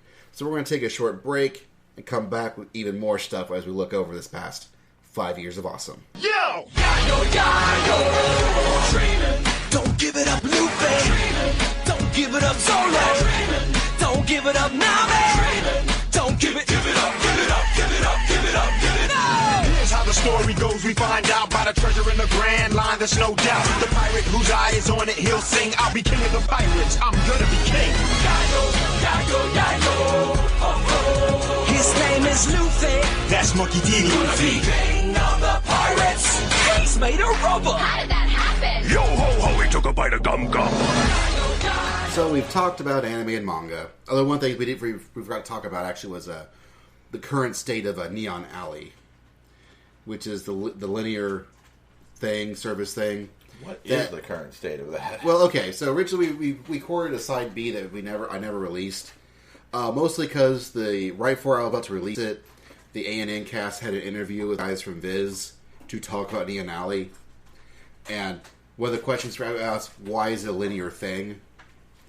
And they actually answered it, so I felt like, since they're a much bigger podcast than we are, they answered the question that we were positing in our little side B, so I was like, well, okay, it was answered, which was they were trying to go for something different, pretty much. And that they were hoping that it would catch with the mainstream, which is what I said in the thing. And that they're planning on a catch-up service, as it were, that people can probably, on demand as a new component of the service. So, that's Neon Alley. And if you hear any munching along the ways, that's not us, that's Bruce. My dog. He is hungry, and he must feed. So, our next couple of conversations for our 5-year retrospective, TV and movies. There's not a whole lot different in movies, really. This is before 5 years ago. It was before the Marvel Cinematic Universe. That's true. Yes. Well, it was the start of the Marvel Cinematic Universe. Some of our early stuff was like Iron Man. As one of our earliest OSMcast was actually Iron Man. Yeah. Yeah, but, compare that to 5 years ago. 5 years ago, where Iron Man was just starting as the first, movie that Marvel was putting out. That, because before then, all of Marvel's things had been licensed through other people. Like, the Spider-Man was done through a different studio. Spider-Man, X-Men. X-Men was done through a different studio. The 2 Fantastic Four movies. Yeah. And so a previous Incredible Hulk movie. Yeah, and so Iron Man launched Marvel's just making its own movies, and it was fantastic, it was awesome, and it eventually led up to the Avengers. And we were just talking about on Pacific Rim podcast about how all the summer blockbusters, except for Pacific Rim, seemed like they really wished they were the Avengers. Yeah. Well, it's true, because the Avengers is one of the highest grossing movies of all time. Well, the Avengers was a really good movie. It's the highest grossing for a reason, and I think we were just talking about earlier that I think there's an argument to be made that Gone with the Wind is still the highest grossing, but I don't know how valid that assertion was, because that assertion was, if you adjust for inflation, that Gone with the Wind is still made more at the box office than any other movie. I think on sheer dollar value it's Titanic, but... Yeah, but, it was also in the theaters for a lot longer. Yes. Also, there's the sentiment, there's an economic sentiment that is, stop trying to measure things by adjusting for inflation, just look at the price. Yeah. Well, that's true. And then, spurred by this, Disney also, because Disney owns Marvel. Yeah. Shortly after Marvel did their own thing with the movies, Disney bought them and was like, no, you guys are doing your good job. Keep doing it. Here's Disney money. Yeah. Now Disney owns Star Wars. Yep. God help us all. And that could be a major difference. Who knows? It could be good or bad. Yeah. Who knows what's going to happen. But I will forever hold that Disney's version of John Carter of Mars was the best Star Wars movie that no one watched. Yeah, John Carter of Mars was actually really fantastic. I loved that movie. When I finally saw it, I think I rented it on Redbox because it was like it was in theaters for so short. Yeah. Like it was I had the choice of seeing it or another movie, and I think I chose to see the comedy rather than the science fiction movie because I was feeling particularly down that day, thinking that certainly in a couple of days when I'm feeling better, I'll go and see the science fiction movie, and that'll be awesome.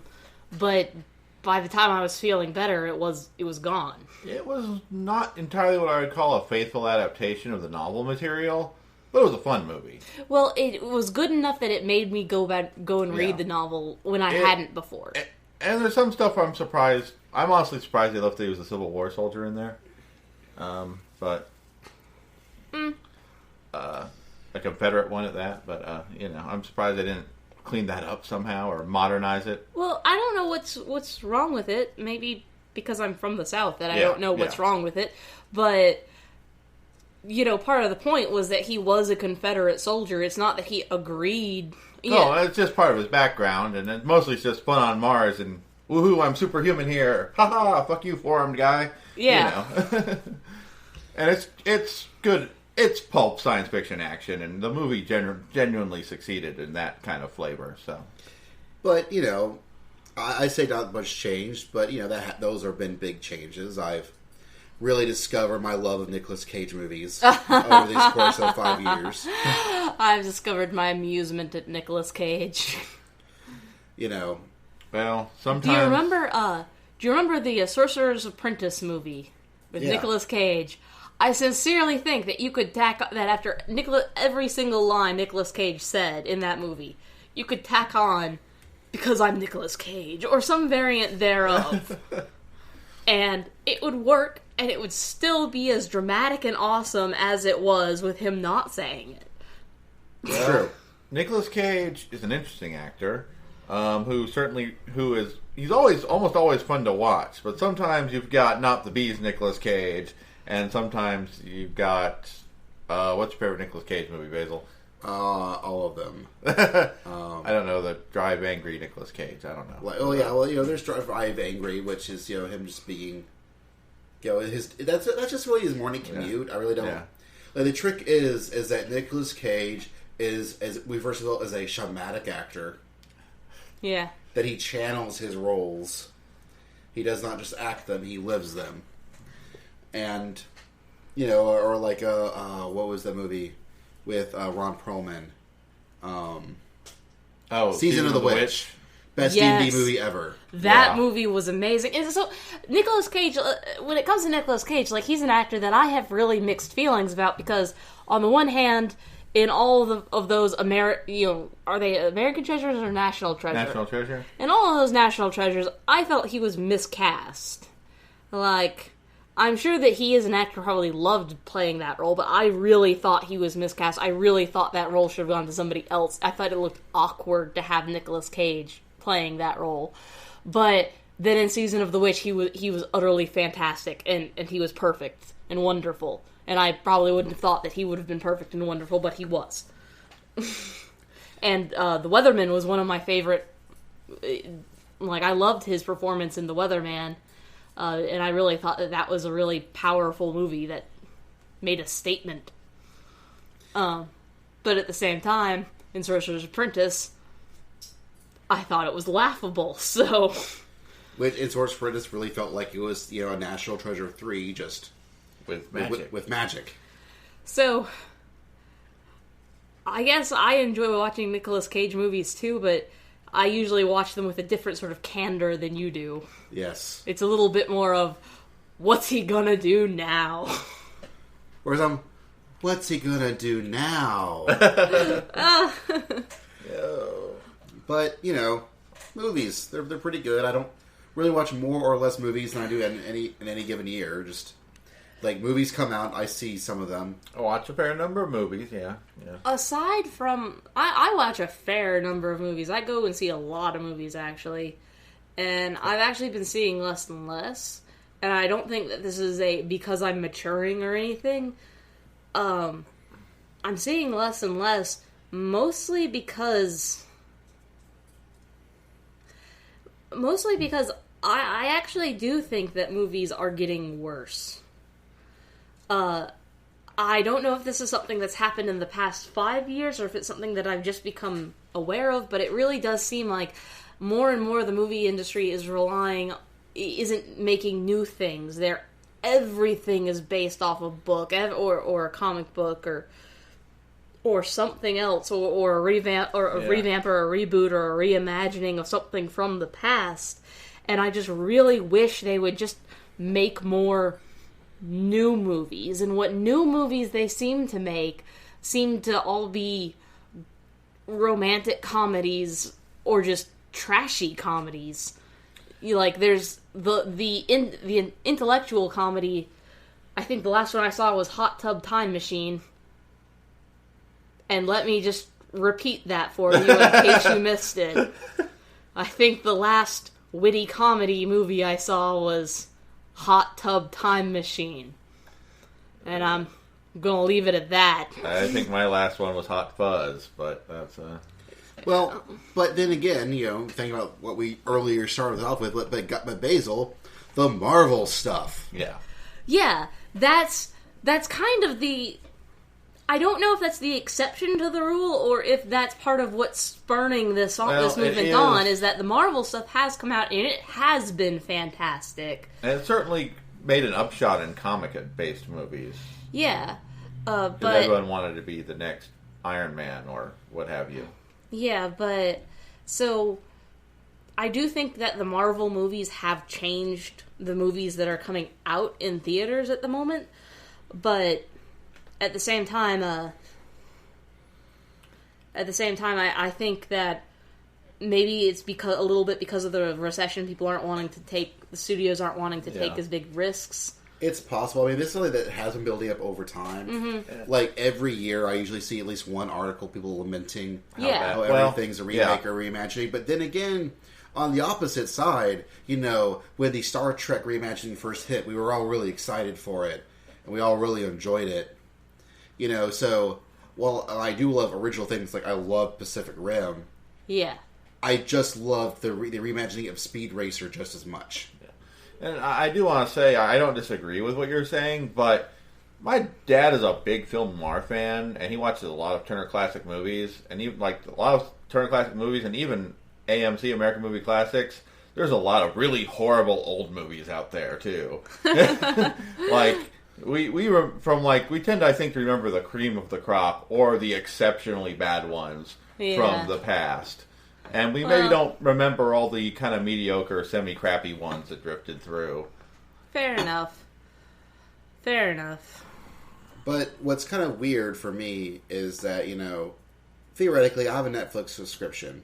Yeah. And Netflix was really designed around to watch movies with, originally as discs you would get in the mail. Yeah. And then streaming. But then I realized what I really use Netflix streaming for aren't movies. TV shows. But TV shows. Yeah.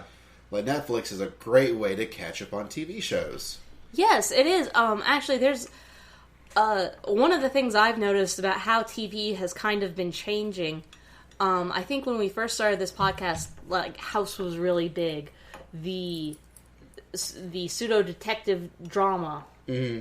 Where they're not actually detectives, or maybe in the case of Law and Order, because there were a gajillion Law and Orders, you could always turn on... 5 years ago, you could turn on the TV, and there would always be a Law and Order airing. And I think that's still true. Oh, well, now there's also an NCIS, for whatever flavor. Law and Order Hamster Rescue Unit. Yes. It's out there somewhere. Or if it's not, that's they'll what make you want to watch. There is a channel that is airing it. That is airing some flavor of that, but that was the big thing, and I don't know that that's really changed so much. Although there's more and more stuff you can get streaming, either directly from the station website or the network website, or through something like Netflix or Hulu. Well, almost one of the problems that I think, and I call it a problem very tentatively, but one of the dilemmas that shows like that created is it created a lot of emphasis on the characters, which was a good thing, But at the same time, since American TV tends to go on for season after season after season, and we draw a character story arc out over years of broadcasting rather than in a single season, it makes it very hard if something is airing on nowadays. If something is airing on TV, it makes it very hard to just pick up and start watching an episode. There is this huge motivation to go back and watch every single one. I'm trying to remember what American television show it was that I just recently I watched the full season on Netflix. The full, first 3 seasons on Netflix, because when it starts airing the 4th season again, I want to be caught up. With Mad Men for going on. Which, was Mad Men going on 5 years ago? Yes. Well, Mad Men, that's actually a point I was about to get into, was that I think the big change in the state of TV has been the proliferation of really good AMC and HBO shows. Yeah, things like Mad Men, Breaking Bad on AMC is what's the big thing now for most people? It's Game of Thrones. Yes, that's true, and there's a lot more kind of nerdy stuff airing on TV now. And even Netflix is jumping on their original programming. Like House of Cards was excellent. And House of Cards was so good. They've got 3 other series they've put out since then. The way most people watch stuff now, as compared to 5 years ago. 5 years ago, most people were TiVoing things and then watching it. Yeah. Now, my husband's sister still TiVos stuff and watches it.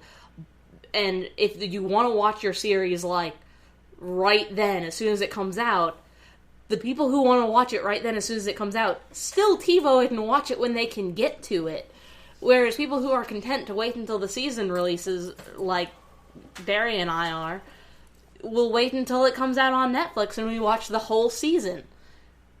Alternatively, what I do a lot is I'll buy them on Amazon Instant Video. Mm-hmm. Where I'll pay the $2-3 an episode, and for me, it's the equivalent of buying the DVD box set in advance. I get them the day after. I can stream whatever device I want to, as much as I want to, and it's not dissimilar to the price of buying it on a Blu-ray box set. Yeah. Still get in HD, still get to watch it whenever I want to. Everything I have is pretty much internet connected, so it doesn't matter what device I'm watching it on. Yeah, I bought all of Legend of Korra through Amazon because I thought that would never get a Blu-ray release. I was wrong, but honestly, you don't need it. Yeah. Because, the animation is probably not going to be that much different between 720 and 1080. Most animation's done in 720p anyways. The Korra Blu-ray is actually pretty incredible. It's Nickelodeon's first Blu-ray release, but it's actually pretty incredible. It looks great. Yeah, but watching on Amazon looked great. Yeah. HD is HD. Well, that is one thing I do miss back from buying DVDs of TV shows. I was really into Metalocalypse, and I bought all the DVDs, which, they have a few seasons of Metalocalypse up on... I think they just have the first one. I think Cartoon Network doesn't really get it, because I've noticed that Cartoon Network fairly recently put up a whole bunch of series, but they only put the first season.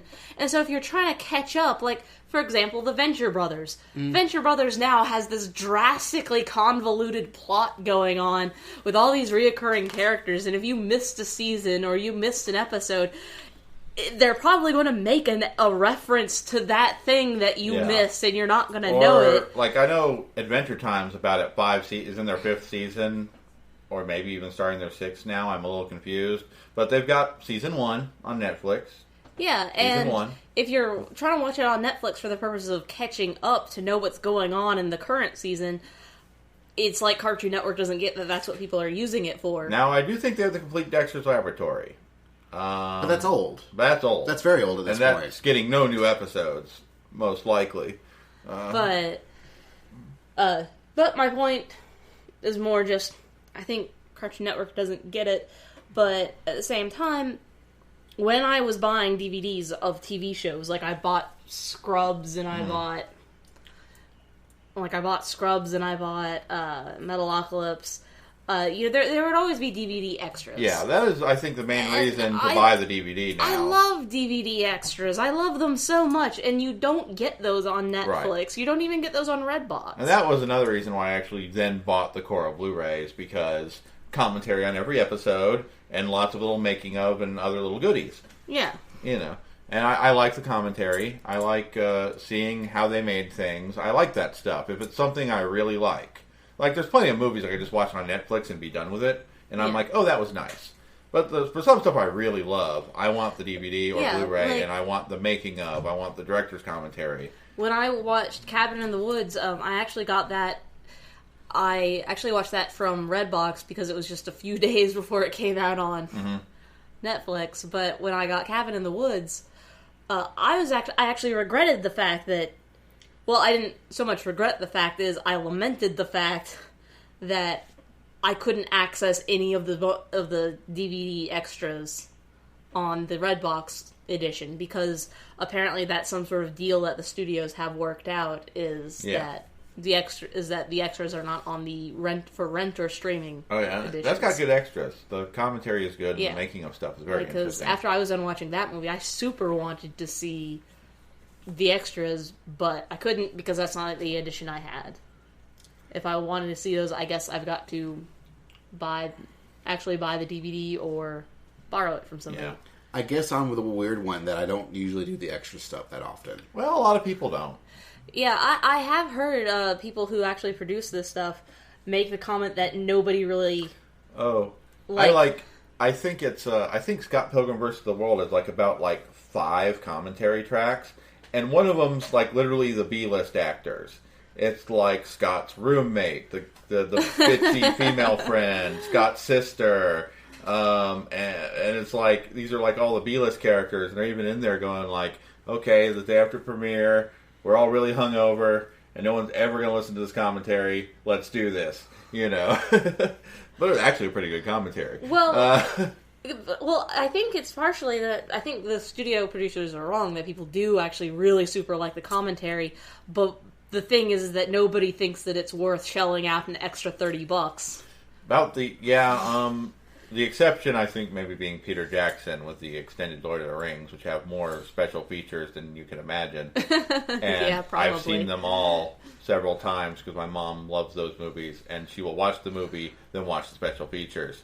Not all in the same day. Over a few days, you will watch all of this. I actually did sit down. I did go to a party where the entire point of the party was that we were going to marathon the entire extended edition of all 3 Lord of the Rings movies, and I can't even imagine. That was so lengthy that I can't even imagine tacking on the special features in addition to that. That was so much. Whereas I can't imagine watching the Lord of the Rings movies. Oh, Basil. I really liked the first one. The other 2 sucked, but I really liked the first one. I respectfully disagree, but I don't love them nearly as much as my mom does, though. Those are her movies. She loves those. There are some people who will argue that they are better than the books. I am not one of those people. I am simply recognizing that they exist. I'm also not the biggest fan of the books. Yeah. Ah. My mom falls into a category of she loves the novels, she loves the movies, and some of which for different reasons. But she enjoys both a good deal. Well, I do think that Tolkien was a genius. Yes. I think that is not up for debate. I actually arguably like the movies better than the books, because I honestly find the books kind of dry and boring in a lot of places. And that's... I don't know, that's just me. It's interesting, but sometimes it's very dry, and it's hard to slog through, and there's a hell of a lot of hobbits walking, especially in the beginning. And there's things I'll go, hey, at the movie for not including or doing different, but I generally find the movies easier to sit through. But yeah, I think with TV shows, I think it really that this big thing for having these shorter, more compact, more impactful 12-season things like Mad Men and Game of Thrones that have more of an overarching narrative. Okay, you know what TV has started doing lately that is really irritating me? Is this thing that they do where it's still one season, but they're going to air 4 episodes now. Do And a then big break. they're going to do like this big break for like 3 months. And then they're going to air another 4 episodes. I can't stand that. That's actually the reason why I stopped watching several shows that I was otherwise enjoying, is because they were just so inconsistent with how they were putting out the episodes that, you know, my TiVo would get confused and not record them, and so I'd miss an episode, and then I'd be lost, and then I'd have to wait for it to come out. And the mid-season breaks are a thing now. Well, the worst thing was like Gravity Falls, where we get an episode, and maybe like several weeks, maybe 2 weeks, maybe like 5 weeks before another episode airs. Yeah, no way of knowing. You know, and it's one of those things where I guess I'm really fortunate that I'm doing all this via Amazon, because I don't have the TiVo problem. It just eventually goes, hey, you bought an episode. Because I'll do the season pass, and I'm like, oh, okay, well, let me watch the episode. But, you know... Yeah, the season pass on the TiVo, the way it's supposed to work is you say, hey, TiVo, I want to watch all the new episodes of this show, and the TiVo will just go, okay, I'll just record that for you. But by having the mid-season break like that, somehow it messes with TiVo's programming, so it doesn't realize that's the same show. Probably whatever it looks at to get that information from the networks doesn't always indicate it's a new episode. Yeah. Most likely. Like, that, I think that is part of the problem. And I don't know that it's actually on TiVo's end. I think it's actually on the I think it's actually on the network's end. And I really wish they would stop doing that. I wish they would either call those 4 seasons a season, or they would just not do the mid-season break. Just don't do it. It makes people stop watching shows. Only Britain can do 4-episode seasons. Yeah, Britain's special. Like, that is another thing that has happened over 5 years, you know. British programming has really boomed. It's come back. It's come back. I mean, I remember when they used to have Britcoms on PBS all the time. And, and that's where I used to go to watch Doctor Who, way back in the Showa era of Doctor Who. I love how you refer to that as the Showa era. It's kind of the Kamen Rider comparison, because it really, both shows do kind of have this big break where you really do go from the Showa era to the Heisei era in Japan, and so you can. I think I picked it off. I'm having to pet Kevin for his classical Japanese references. I actually picked it up kind of off the internet because someone else started calling it the Showa era Doctors, because, you know, it was like the classic set before they went to New Who. And like, I used to watch that all the time till it went off the air. But yeah, I did Doctor Who, Sherlock, Downton Abbey. Downton Abbey's big. Has been turned out very big. I mean, Sherlock and Doctor Who are big with the nerd crowd. Downton Abbey's big with everybody, like people who watch TV. Doctor Who's big with everybody. Doctor Who is big with everybody. Anybody who has even the slightest nerdly inkling likes Doctor Who. And I think I've said this on the show before. Doctor Who just has something in it for everybody. Whatever it is, whatever idea it is that is your thing that you like, Doctor Who's got it in there somewhere for you. And it's just when used correctly, it's just a great science fiction sandbox. I mean, you can science fiction fantasy because you can just tell whatever kind of story you want, and all you have to do is have the Doctor pop in, you know, and you're good. He's fought vampires. He's fought giant robots. He's fought vampires piloting giant robots. He does seem to have a strange attraction to Victorian England, though. Well, you know, if I was a time traveler, I think I'd have a strange attraction to Victorian England. That's just because you'd like the bustles. Yes, I would. But that's... But we're hustling, bustling on through. We're going to take one more break, then we're going to finish up with a couple more topics, and we'll be back with more Awesome 100.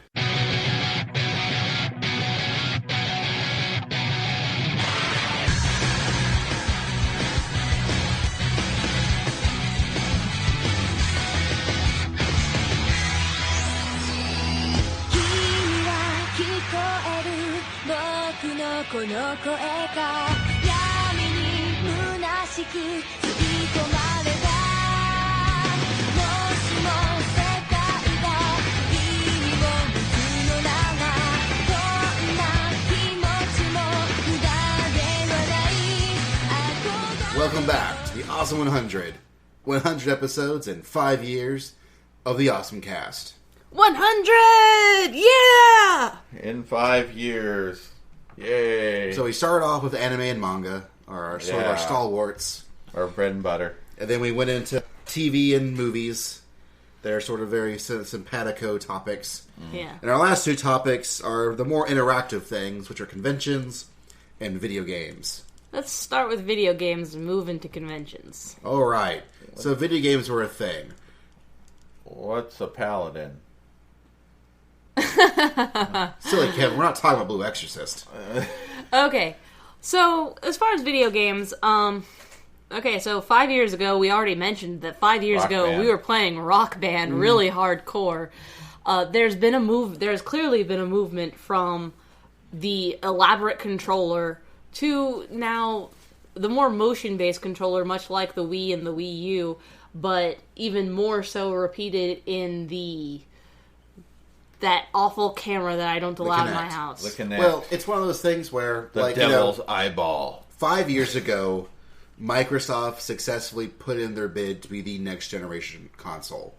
Yeah. Like, Nintendo won, technically, with the Wii versus the 360 and PS3, but mostly because it didn't play it didn't play with them. It played right outside them and did its own thing. It seems to me Nintendo's strength is giving you something awesome and not the way you expect. That sadly has not done well for itself with the Wii U at all, but it did really do really, really well for the Wii. Whereas the 360 and the PS3 sort of, took the more traditional console battleground, and at least as far as America goes, won. Europe and Japan is different stories, but in America, Microsoft won. Yeah, At least this round. I have multiple family members who are not into video games at all whatsoever, but they have Wiis, and they have Wiis, and like one of them even has the Wii U, mostly just because she bought it a little bit later on in the game. But she wanted a Wii because she went to one of her friends' houses, and they had one. And these are middle-aged women, which I think was part of Nintendo's success and folly, if you even want to call it that. In that I think that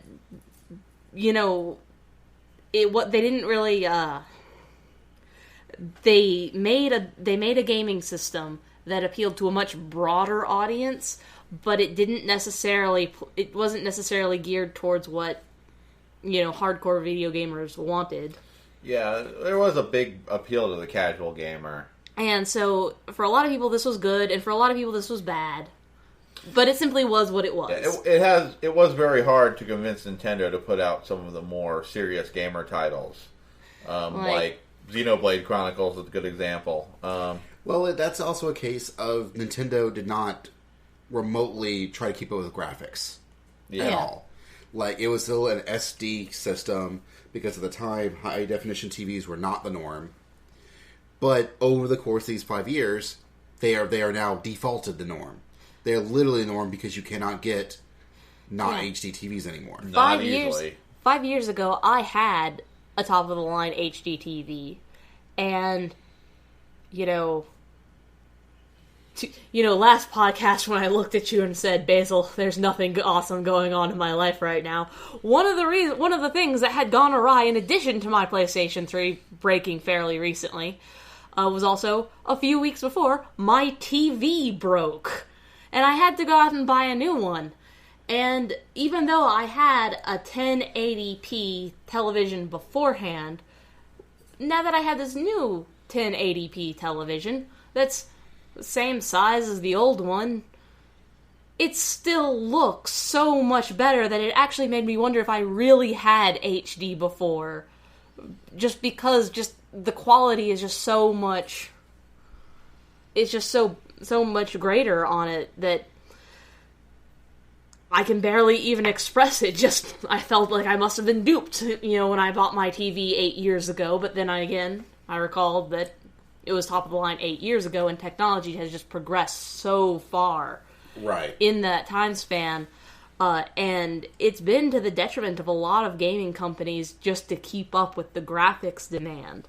Yep, Nintendo even discovered it this year with their games with the Wii U, they suddenly were like, wait, making HD resolution graphics is way more art intensive than anything they've done before. Yeah. Just, we'll realize that, you're looking at a 480p versus a 1080p. You're like, you're doubling plus the resolution of those images. Yeah. And all those pixels have to be filled, and everything is now so much higher clarity than you've been used to before. Yeah, HD pixels are serious business. They're not easy. Even in 780, even in 780p, there were a lot of techniques. Oh, sorry, 720.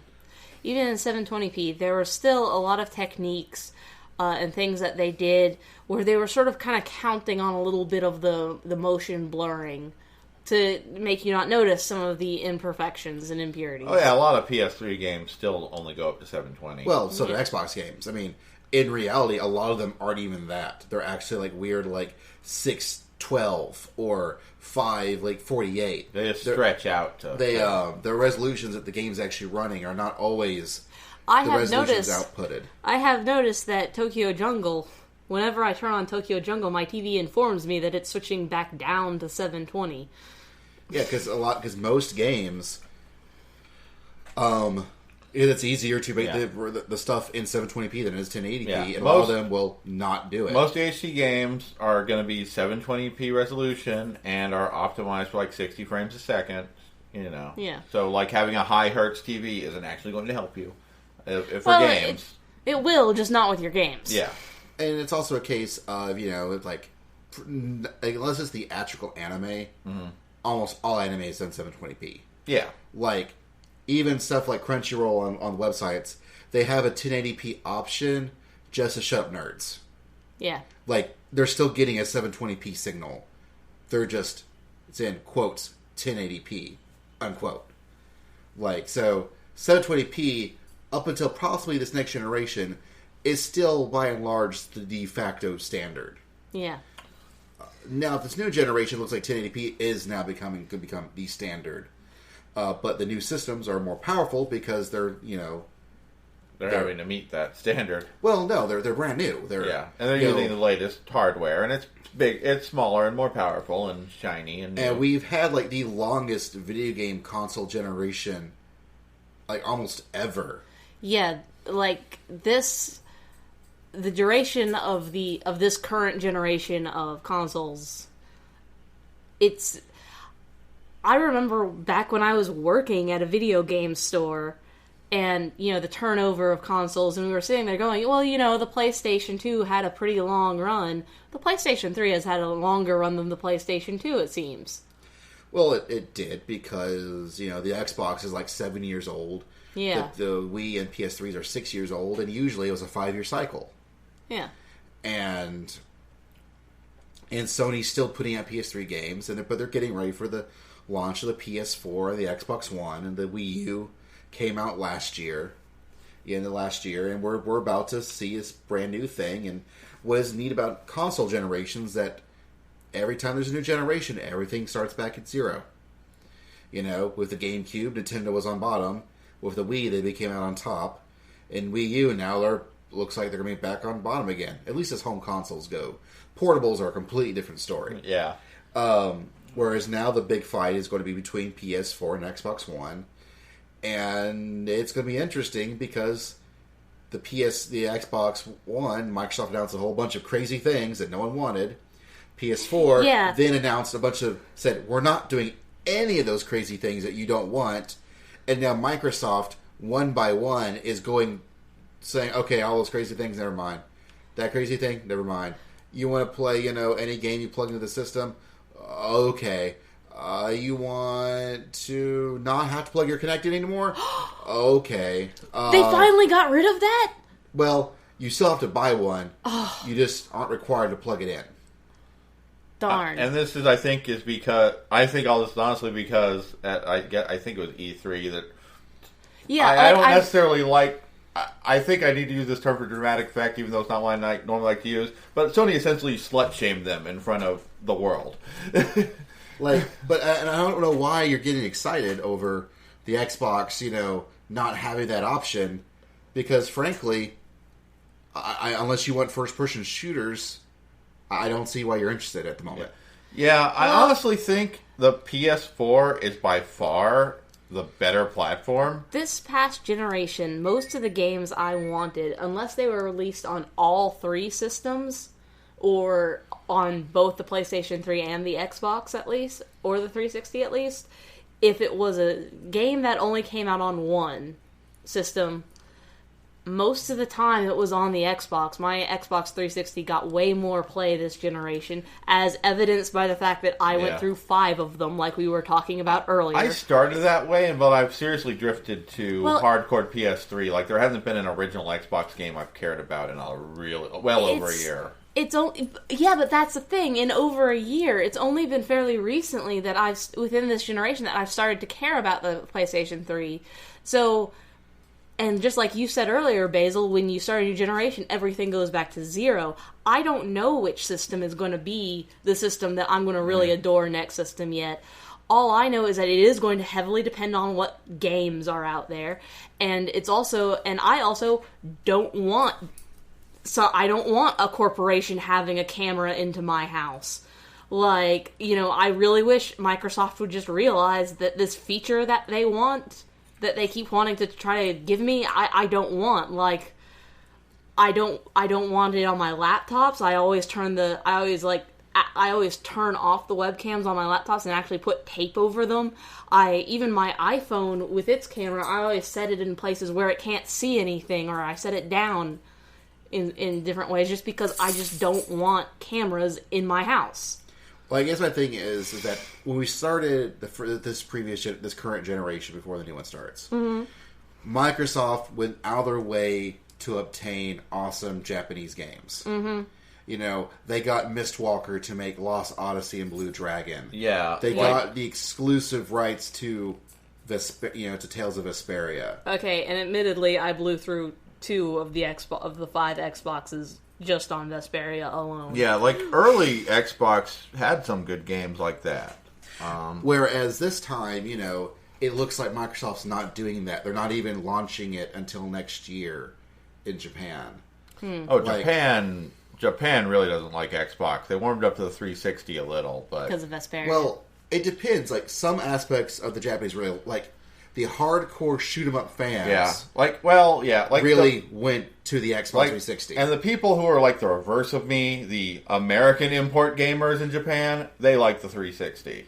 But so, by and large, you're right. The Xbox flopped terribly, although it did better than the Xbox. Yeah, it warmed up to the 360 a little, but it didn't do nearly the numbers that the Wii and the PS3 did. But right now it looks like Microsoft really isn't trying, and looking at the games, it's if I want my awesome Japanese games, they're going to be on the PlayStation 4. Or on the PlayStation 4 or the Wii U. Or, as it's becoming more and more obvious, the 3DS. Yeah. Yes. The 3DS is really becoming like a super dominant gaming platform, especially if you like Japanese games. Now, when the PS4 comes out, that might change things. But, right now it's looking more like, and I'm looking at the games that are coming out on Xbox and the games that are coming out on PS4. Let's also not forget the emergence of the video game market onto the iPhone, and through the iPhone onto just about every smartphone. And tablets. I have seen so many parents who wanted to buy tablets for their kids for games.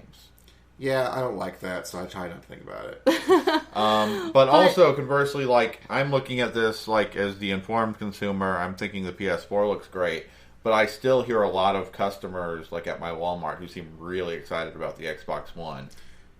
Right, because the majority of players nowadays, they really like playing Call of Duty. I mean, Call of Duty, even though it's on the PS3, most people play it on the Xbox, because that is what everyone is now used to. Like, Microsoft did win in America. Like, they did it. And so now they're going in thinking that they'll just walk in, and for America, they just might just win the United States. But you know what? After Pacific Rim, maybe we don't know everything what's good on the box office. Yeah. Maybe they realize the worldwide knows Pacific Rim's awesome, and that not everyone in America knows that's awesome. So they can shut up. Which is funny, because the Xbox is getting Titanfall which is an awesome first-person shooter where you have to play with giant robots. That's okay. We're bound to get an Attack on Titan game that's good. They're making like 4 or 5 of them for different platforms. But yeah, I mean, like, iOS and Android do have games on them. Yeah, they do have games on them. They, like, a lot of, like, Squaresoft is releasing a lot of their old school games on there, and they're not the only company that's doing that. They're just the one that I know and can think of. In addition to that, there's also, like, all just, like, the little games. Angry Birds is, of course, the one that everybody knows. There's Triple Town. Candy Crush is the ridiculously popular one now. Yeah, Candy Crush is the dominant Candy Crush can go to hell. But, yeah, that's... But, you know, if you think about those games, while they may kind of annoy you, Basil, you know, think about the games that we played back when we were playing Nintendo games, like things like Yoshi's Cookie and Tetris. You know, a lot of these really simple games were, in fact, the foundation of gaming. They were, in fact, where a lot of people start.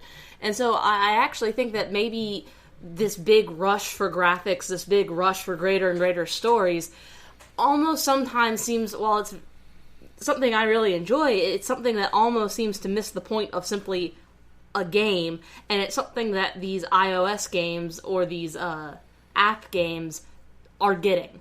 Well, my counterpoint to that is that no. What they're doing is they're taking pre-existing fun game concepts and they're turning them out into money-making machines. Well, I really like Robot Unicorn Attack. Well, yeah, Robot Unicorn Attack is awesome, but that's more of a real game. Okay, let's go back to the biggest game right now is Candy Crush Saga.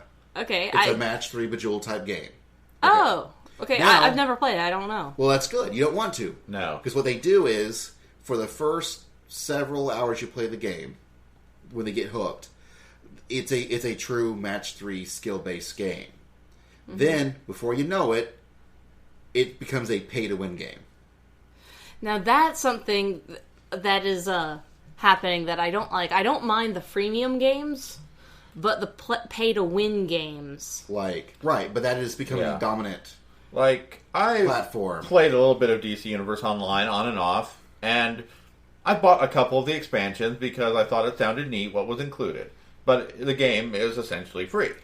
Like, for example, with Robot Unicorn Attack 2, which is the newest version of that game. I love that game. You can just play the game and be fine, and you can unlock things, and you don't have to spend any money. But if you want to buy like the songs, so that you can customize your experience, you can do that. You can buy more points for power ups. So you don't really need to, but it's there if you want it. But they're optional things, and that's cool.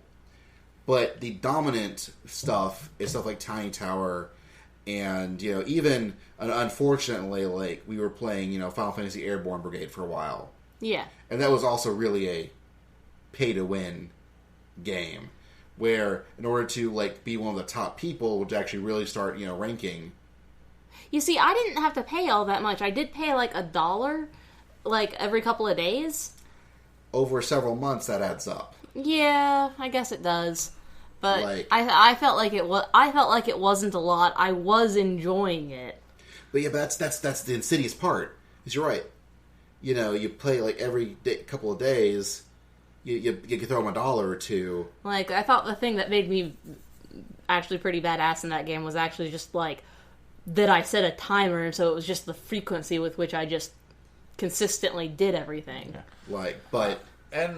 But it was a huge time sink. But by the time you're done, you've probably spent more money than if you had bought it as a $30 game on the DS or 3DS. As much as there are some simple games of the past that I think are excellent games, great games, I was honestly, really thinking more like Robot Unicorn Attack 2 when I made that comment of, honestly, that's just a fun game. I don't know if I'd call it... I might go as far as say it's a platformer, so in a sense it's not original, but that's a fun game. Like, everything about that game is engaging. Triple Town is a fun game. And, and the way Triple Town works is, you download it, and at first you have 300 moves that you can make. And then after that point, you have to wait 3 minutes in order... Is it 3 minutes, or... I don't know, because it was like $3 to play unlimited. Yeah, So- and then it's not expensive if you just want to just buy it to play the unlimited. And they've now included other features where if you want to buy like animals and things to hop around your town, you can, but you don't have to. You could just play the game. You could just play the game without any of that stuff. Right, and sadly, unfortunately, the inverse though is that what quote unquote everyone's playing now isn't Triple Town, it's Candy Crush, And that actively uses like casino, methodology, like flashing lights, reinforcing music, and to get you to keep But buying and spending more. the point I was trying to make is, as much as I love some of those games, as time goes on, and it didn't even honestly wasn't even all that long, I realized I'm mostly into video games as a storytelling medium and as an artistic experience. Mm-hmm. And that's my main dislike of these casuals. I want to play a game that's going to get me involved in the story. I want to play a game that's going to show me beautiful things, or even horrible things that are beautiful. I remind you, one of my moments of awesome was Journey. Yes. Which is, that involves you in the story. It is all about the beautiful storytelling. Or even very recently for me, I played through The Last of Us, and that's a post-apocalyptic game with no bounds or grays. I mean, it's bright, vivid colors. It's full of abandoned building porn. Seriously, I know somebody who loves that sort of thing. It's full of abandoned building porn. I know somebody too, and I actually love that sort of thing too. Like, abandoned buildings are gorgeous, especially when they've been taken over by nature. Yeah, and there's a lot of that. And as soon as you get out of what's closest thing to a civilized place in the game, which isn't that long, the abandoned expanse is gorgeous in that game, and it's got a good, compelling story written into it, and it's a good, beautiful setting.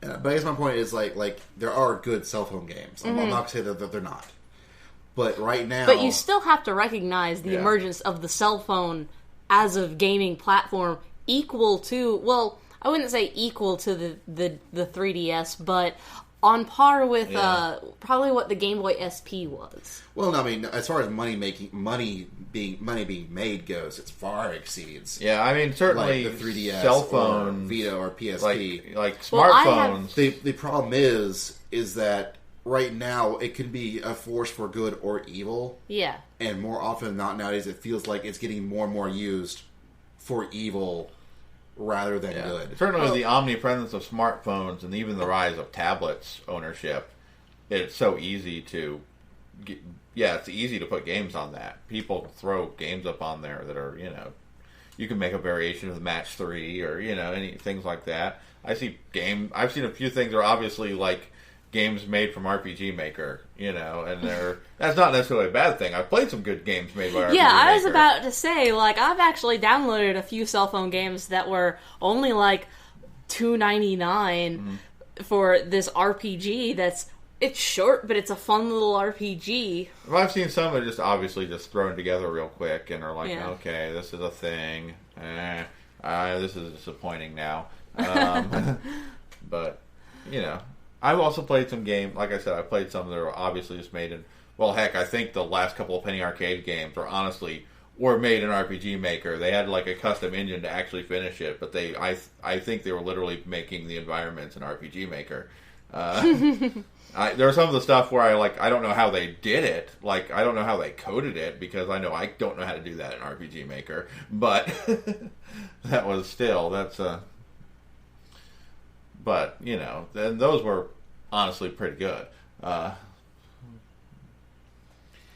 that's... So let's get to our last topic now. Conventions. Well... The thing that I think, for us, in the past 5 years, has probably changed the most. Yeah, for us go personally. to conventions. Before I started the OSMcast, I was honestly starting to get burnt out on conventions. We enjoy anime conventions. When I was going as just a regular attendee, I'd go to the occasional panel here and there. I'd go to the deals room and hang out with friends, and just be like, oh man, I'm at a con. But it was starting to the point where I'm like, well, I'm at a con. Oh, well, that's fun. Been there, done that. Went to a big con. Oh, well, it's a big con. Like, I was really, I was getting kind of jaded and burnt out, and just really wasn't enjoying myself. And then when I started with the OSMcast, I realized, wait a minute, I can podcast about these things. I should go and I should cover these things. I should go to go to panels, find out what's doing, like start thinking about things critically. How is our dealer's room laid out? How was the selection? How's the crowds? Blah, blah, blah. Yeah, I remember our first couple of con reports, all we talked about was the dealer's room.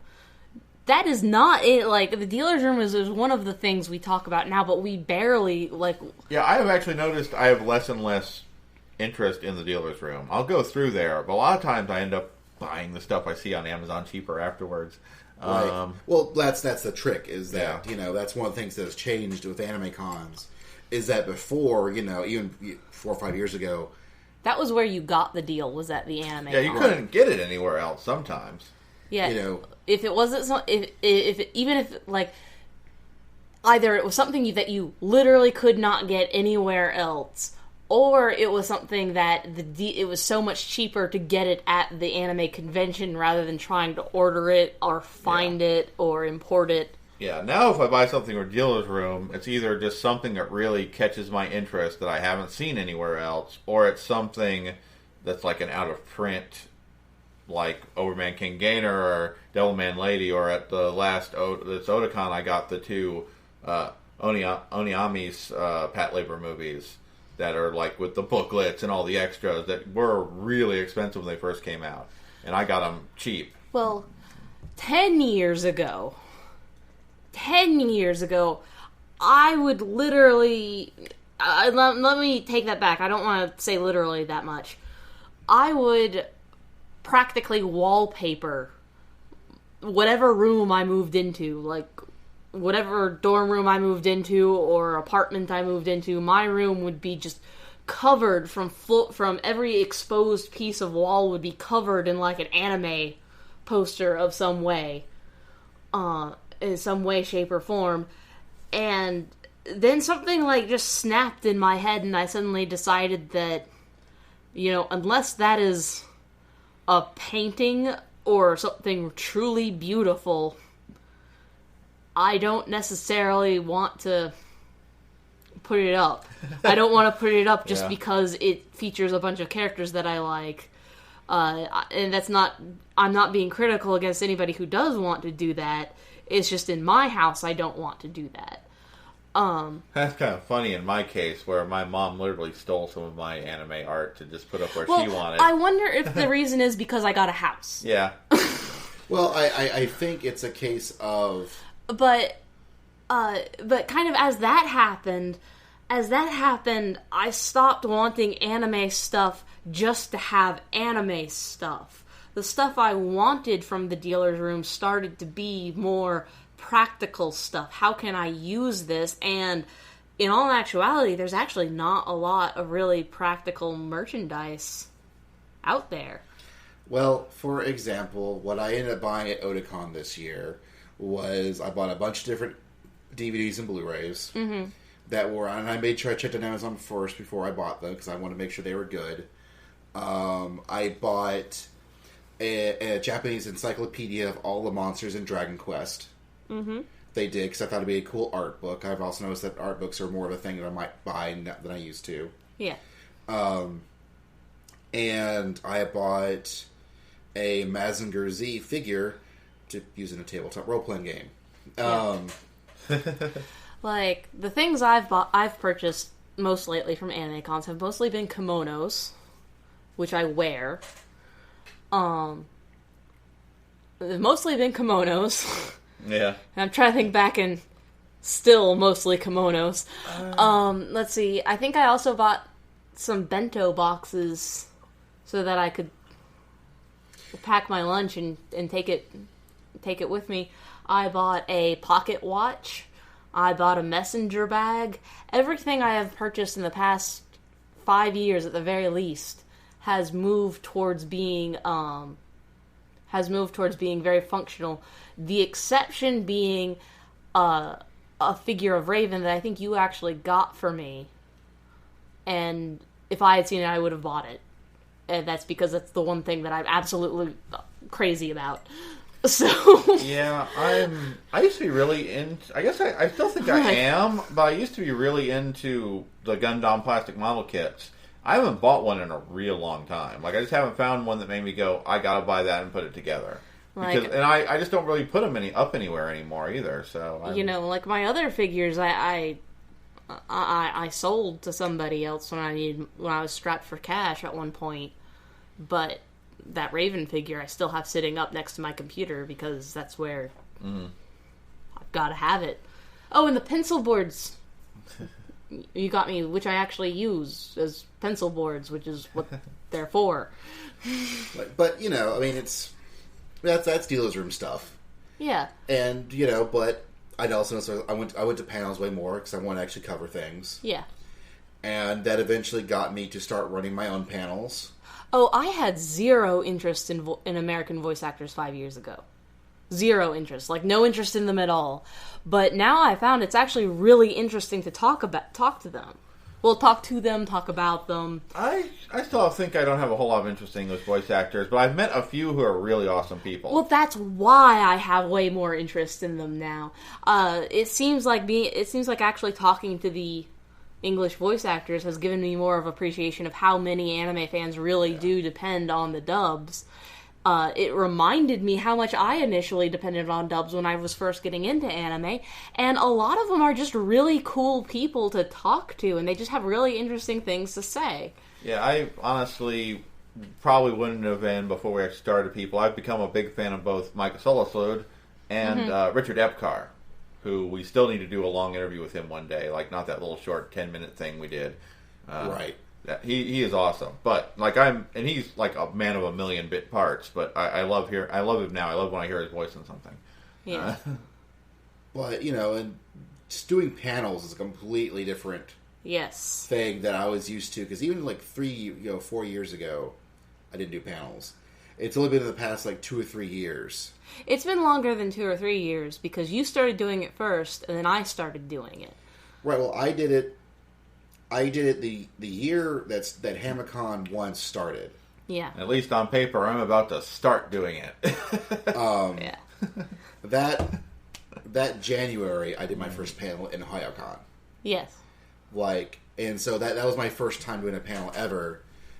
And you did the panel. You did your T panel that same year. Okay, so I guess. Yeah. So I did do it first, but not by much.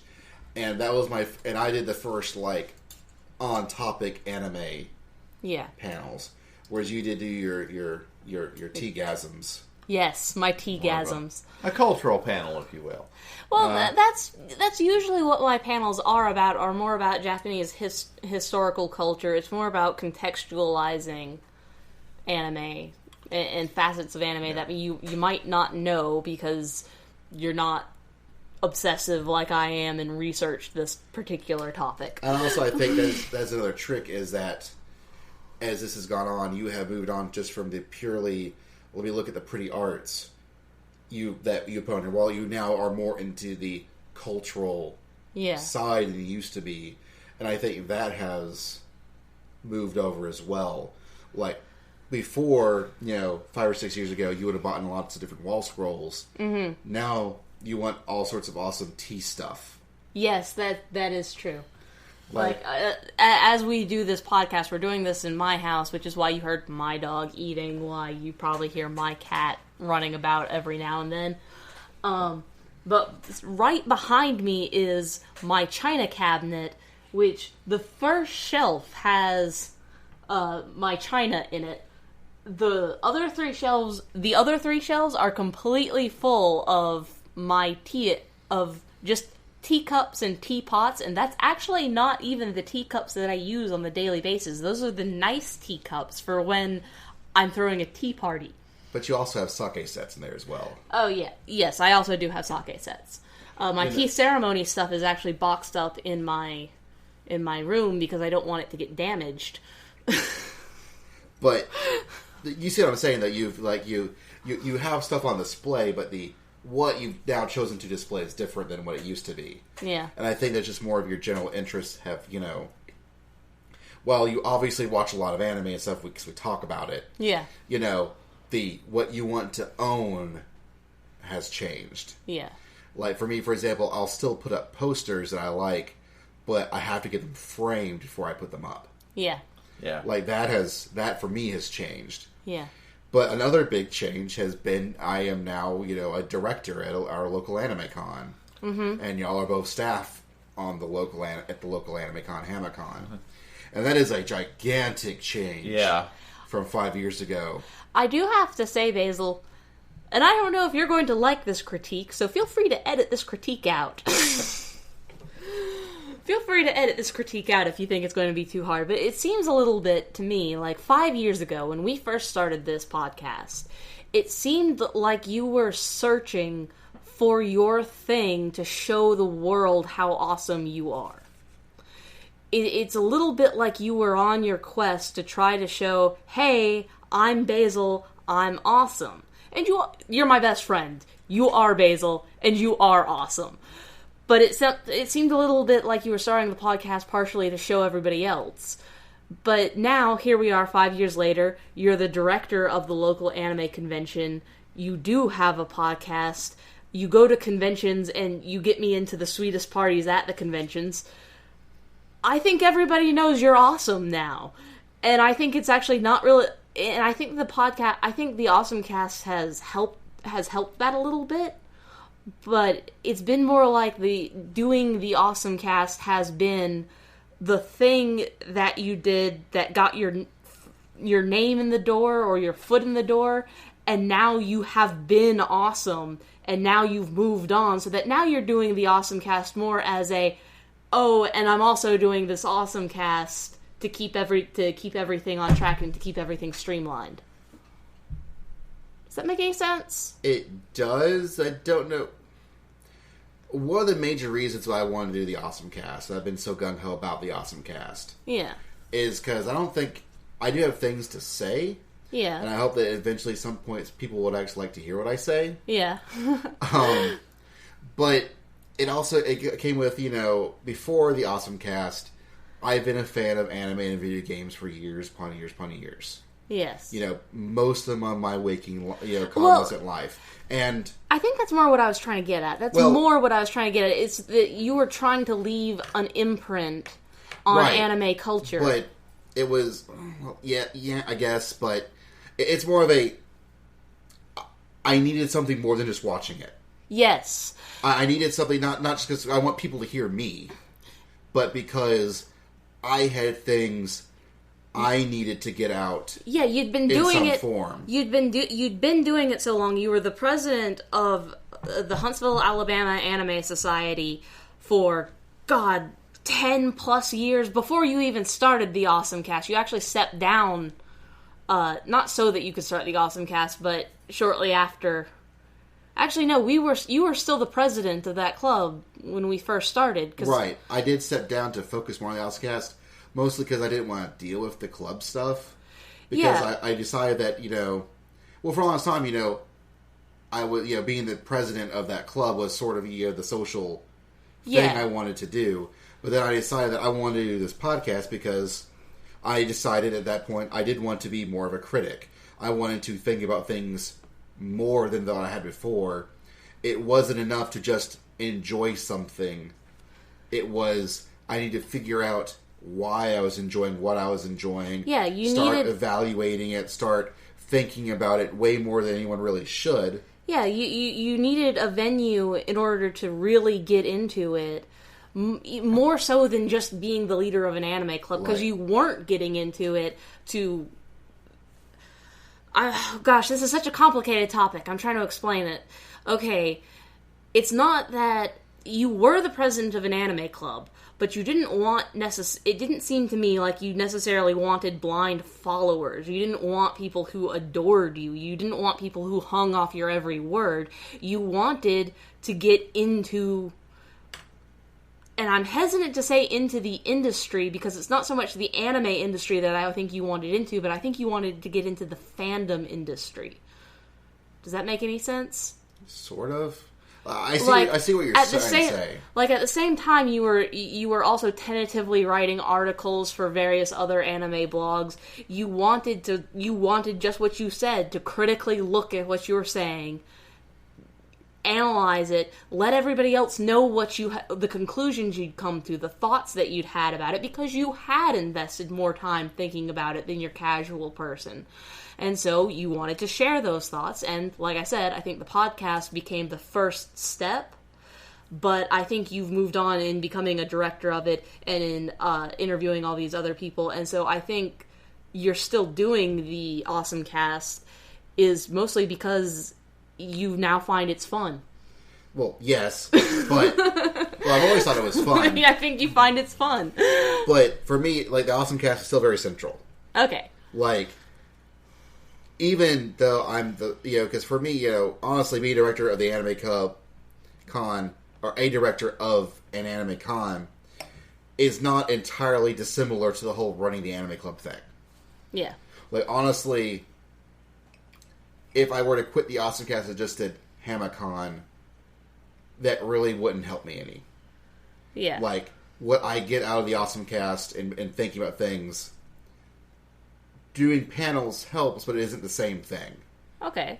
Like, honestly, if I had to give one up, I think I'd rather give up HamaCon before OSMcast. Don't give up HamaCon, you're so good at it. I didn't say I was going to, and I don't have to. There's no reason for me to.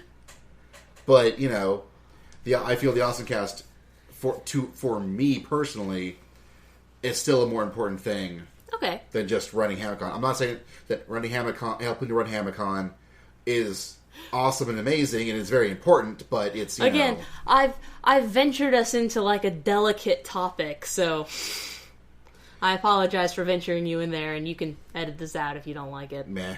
I'm lazy, and that's all on Anna, and she probably like, well, no, it was here. We've talked about it too much to edit out. Nothing I don't mind. So I have little to contribute to that. I'm just kind of here because, I don't know, Basil seems to think I have good things to say sometimes. You do have good things to say. You do, and also that's the reason why, I can't just run an OSMcast by myself.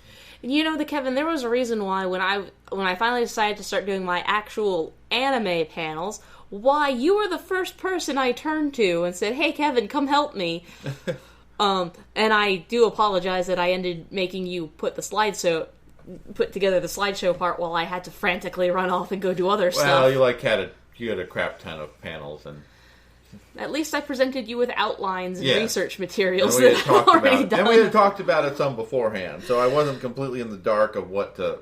And I have to say that is the moment where I was reassured that we would be just fine with our panels when we kind of had a discussion about all of our panels, right before, and we were just talking just to each other, and there were other people in the room, and they just happened to be very entertained by just listening to us talk to it. It gave me a lot of confidence actually to return back to doing the OSMcast, even though I had already started doing OSMcast before that. It made me feel more comfortable just having an idle conversation with Kevin, having people sitting in the room going, "Man, y'all's panel is going to be great." Well, that's the case of also, it's that, I know I have awesome and amazing friends who also have awesome, amazing things to say. Yay. And they may not, do it on their own, so that's why I'm forcing them into up in front of a microphone. And it seems like 3 is sort of the magic number with this. For whatever reason. It doesn't... Well, you're going to have Basil. And you don't necessarily have to have both of us, but if one of us isn't here, we usually got to get somebody else in to help. Well, if it's just 2 people will blank. 2 people might blank at each other and get a little awkward and not know what else to say. Whereas with 3 people, somebody's always going to be able to balance or bounce off of one of the other people. But if you start getting 4 or 5 people, you start having too many people who want too many things to say. And while that may work for a dinner table conversation, it doesn't work necessarily. We've certainly done some of our con reports in that just everybody in the room who we can get who's vaguely related to podcasting. And sometimes those are awesome, and sometimes they're wild, drunk messes, and sometimes they're both. And it's also a case of, with Kevin and myself, sometimes we'll like different things, we tend to like the same thing. Yeah. There are many times the same reasons. Yes. And whereas, for you and I, they can be, we'll like the same things, but for entirely different reasons. Yes. So we kind of always need like a balancer at least, someone who's going to say something a little different or push us in a different direction than we're thinking. But, it's not entirely separate subject. Not entirely separate. I have one of the greatest benefits of doing the OSMcast is meeting and making a ton of new amazing friends over the years. Yeah. Like meeting the guys to the Akihabara renditions who eventually turned into Seishin Con, a con themselves, and where they chose to run the con was more important than doing a podcast. Our fellow Tennessee, podcast in arms, the Chainsaw Buffet. Oh, those guys are great. Like, John, Dylan, and Charlie, they are my buddies. They are, they are podcast blood brothers. Eventually Charlie and I plan on doing a whole separate thing called 105 of the Bays, where we're going to do a morning talk show-esque thing. That's going to be awesome. And, we've hopped in on their podcast. They've hopped in on our podcasts. We've shared people back and forth. Doug hasn't really had a chance to really meet them yet. I did get I am now buddies, more or less. I like to think I'm buddies with AWO. With, like, Gerald and Daryl and Clarissa. Yeah, they seem to put up with us anyways. Well, I think the moment I did let Gerald, like, stuff Five Guys burgers into me, more than just the one I had originally, I think I won his heart then. He already had yours. I have publicly said that Gerald is my waifu. I'm not going to take that back.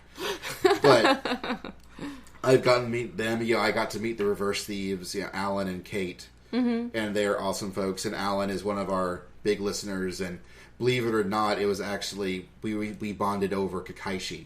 Yay, Kakaishi! I don't know what is up with that anime. Like, I have actually seen it in the English dub, and for some reason when I was watching it in the English dub, I was like, oh my god, this is terrible. But I remember when I watched it in Japanese, that's what got me to read the manga, which is amazing. The manga is amazing. And when I saw it in Japanese, I thought it was amazing. I don't know why when I saw it in the English dub, I thought it was terrible, because the dub itself wasn't that bad. But yeah, apparently, reason how Alan found the OSMcast was because they had liked Kakaishi so much that he was looking for somebody else who liked Kakaishi. Ah, it's us. And it was us, Yeah. and he's been listening to us ever since. So hi, Alan, I know you're listening. Thank you for being our buddy. You can talk to me about Kakaishi anytime. So anyways, Paul from Race Movie Ever is an awesome dude, and I am blanking on so many other great, amazing people that I've gotten to meet. Pat's, or at Twitter at Pat's Prime. Oh God, this is why I didn't do anything. I didn't do any tag people on Otakon on Twitter, saying, because I met so many awesome people. Again from last Otakon and this Otakon. At AWA. Yeah, I can chime in and just echoing I've met so many awesome people because Basil has asked me to be on his OSMcast, and we've interviewed a lot of interesting people. Well, not just the interviewing of people, but because I have a press badge, people come at a con coming up and talking to me just because I had a press badge, no other reason. Yeah, oh God, people from MTAC, like John and Lauren and Nico. Yeah. And all those people, and Jess and Stucky from MomoCon. All the people who run our favorite Southeast cons are, we met largely by this podcast. Like I said, Station Con with Mark, Drew, and Richard, and even Bonin. I don't know if he listens, but there's just so many amazing people I've gotten to meet over the years. And, thank you all for putting up with us and me. Mostly me putting up with me. And Basil's quiet, weird friend. Yes. And, and as we're finishing up this thing, again, as I've mentioned it in our pre-show banter, and, that's in the cast page, as we, I know at least I very much, I miss you, Eric. One of the original founders of this was a guy named Eric White, who passed away a year or two ago due to heart complications. And I know we mentioned this before, but he was central to get this podcast started. And while eventually he kind of dropped off with it himself, like his life got too busy for it, and he really, he passed away before he could really, lend, his voice to it again, Yeah. This is, hopefully that these audio waves are reaching to you someday, somehow, somewhere. Boy, is that somber. But, so really, thanks, folks. Thanks for listening to us. This has been 100 episodes of the OSMcast. I'm hoping for 100 more. I'm going to go ahead and start us off and give all of you listeners 100 awesomes out of 100 OSMcasts. That's pretty good. Well, technically, this is going to be the 140th episode uploaded to the website. So you could say 140 episodes out of the OSMcast. I could. Or you can do one fuzzy goat nipple. I don't know. I mean, it's whatever you want. Hurry up and rate and get out of my house. I don't know. One weirdly awesome ride that is yet to end of awesome. And I'm just, once again, going to give one gigantic thank you out of awesome for listening to us. Hopefully you still do. This is, I believe, our 4th episode updated in a row that's been pretty much on time. As long as, everything goes well on the editing side. This episode will be on time. Also, thank you, Anna, who's our new editor. She's been doing an awesome job so far. Thank you for helping us get this out on something resembling a regular basis. I haven't listened to it, so But they all sound good. Okay. Yeah, and helping us get this out on something resembling a regular basis. Also, I don't know if he ever listens to these things anymore himself, but thank you, James, for being our editor for years. Yeah. Upon years. Give me my new theme song. 4 of them. One day my new theme song would be nice. And thank you all. And this is the OSMcast, where this last segment by itself was almost an hour. So with that, thanks, and we are out.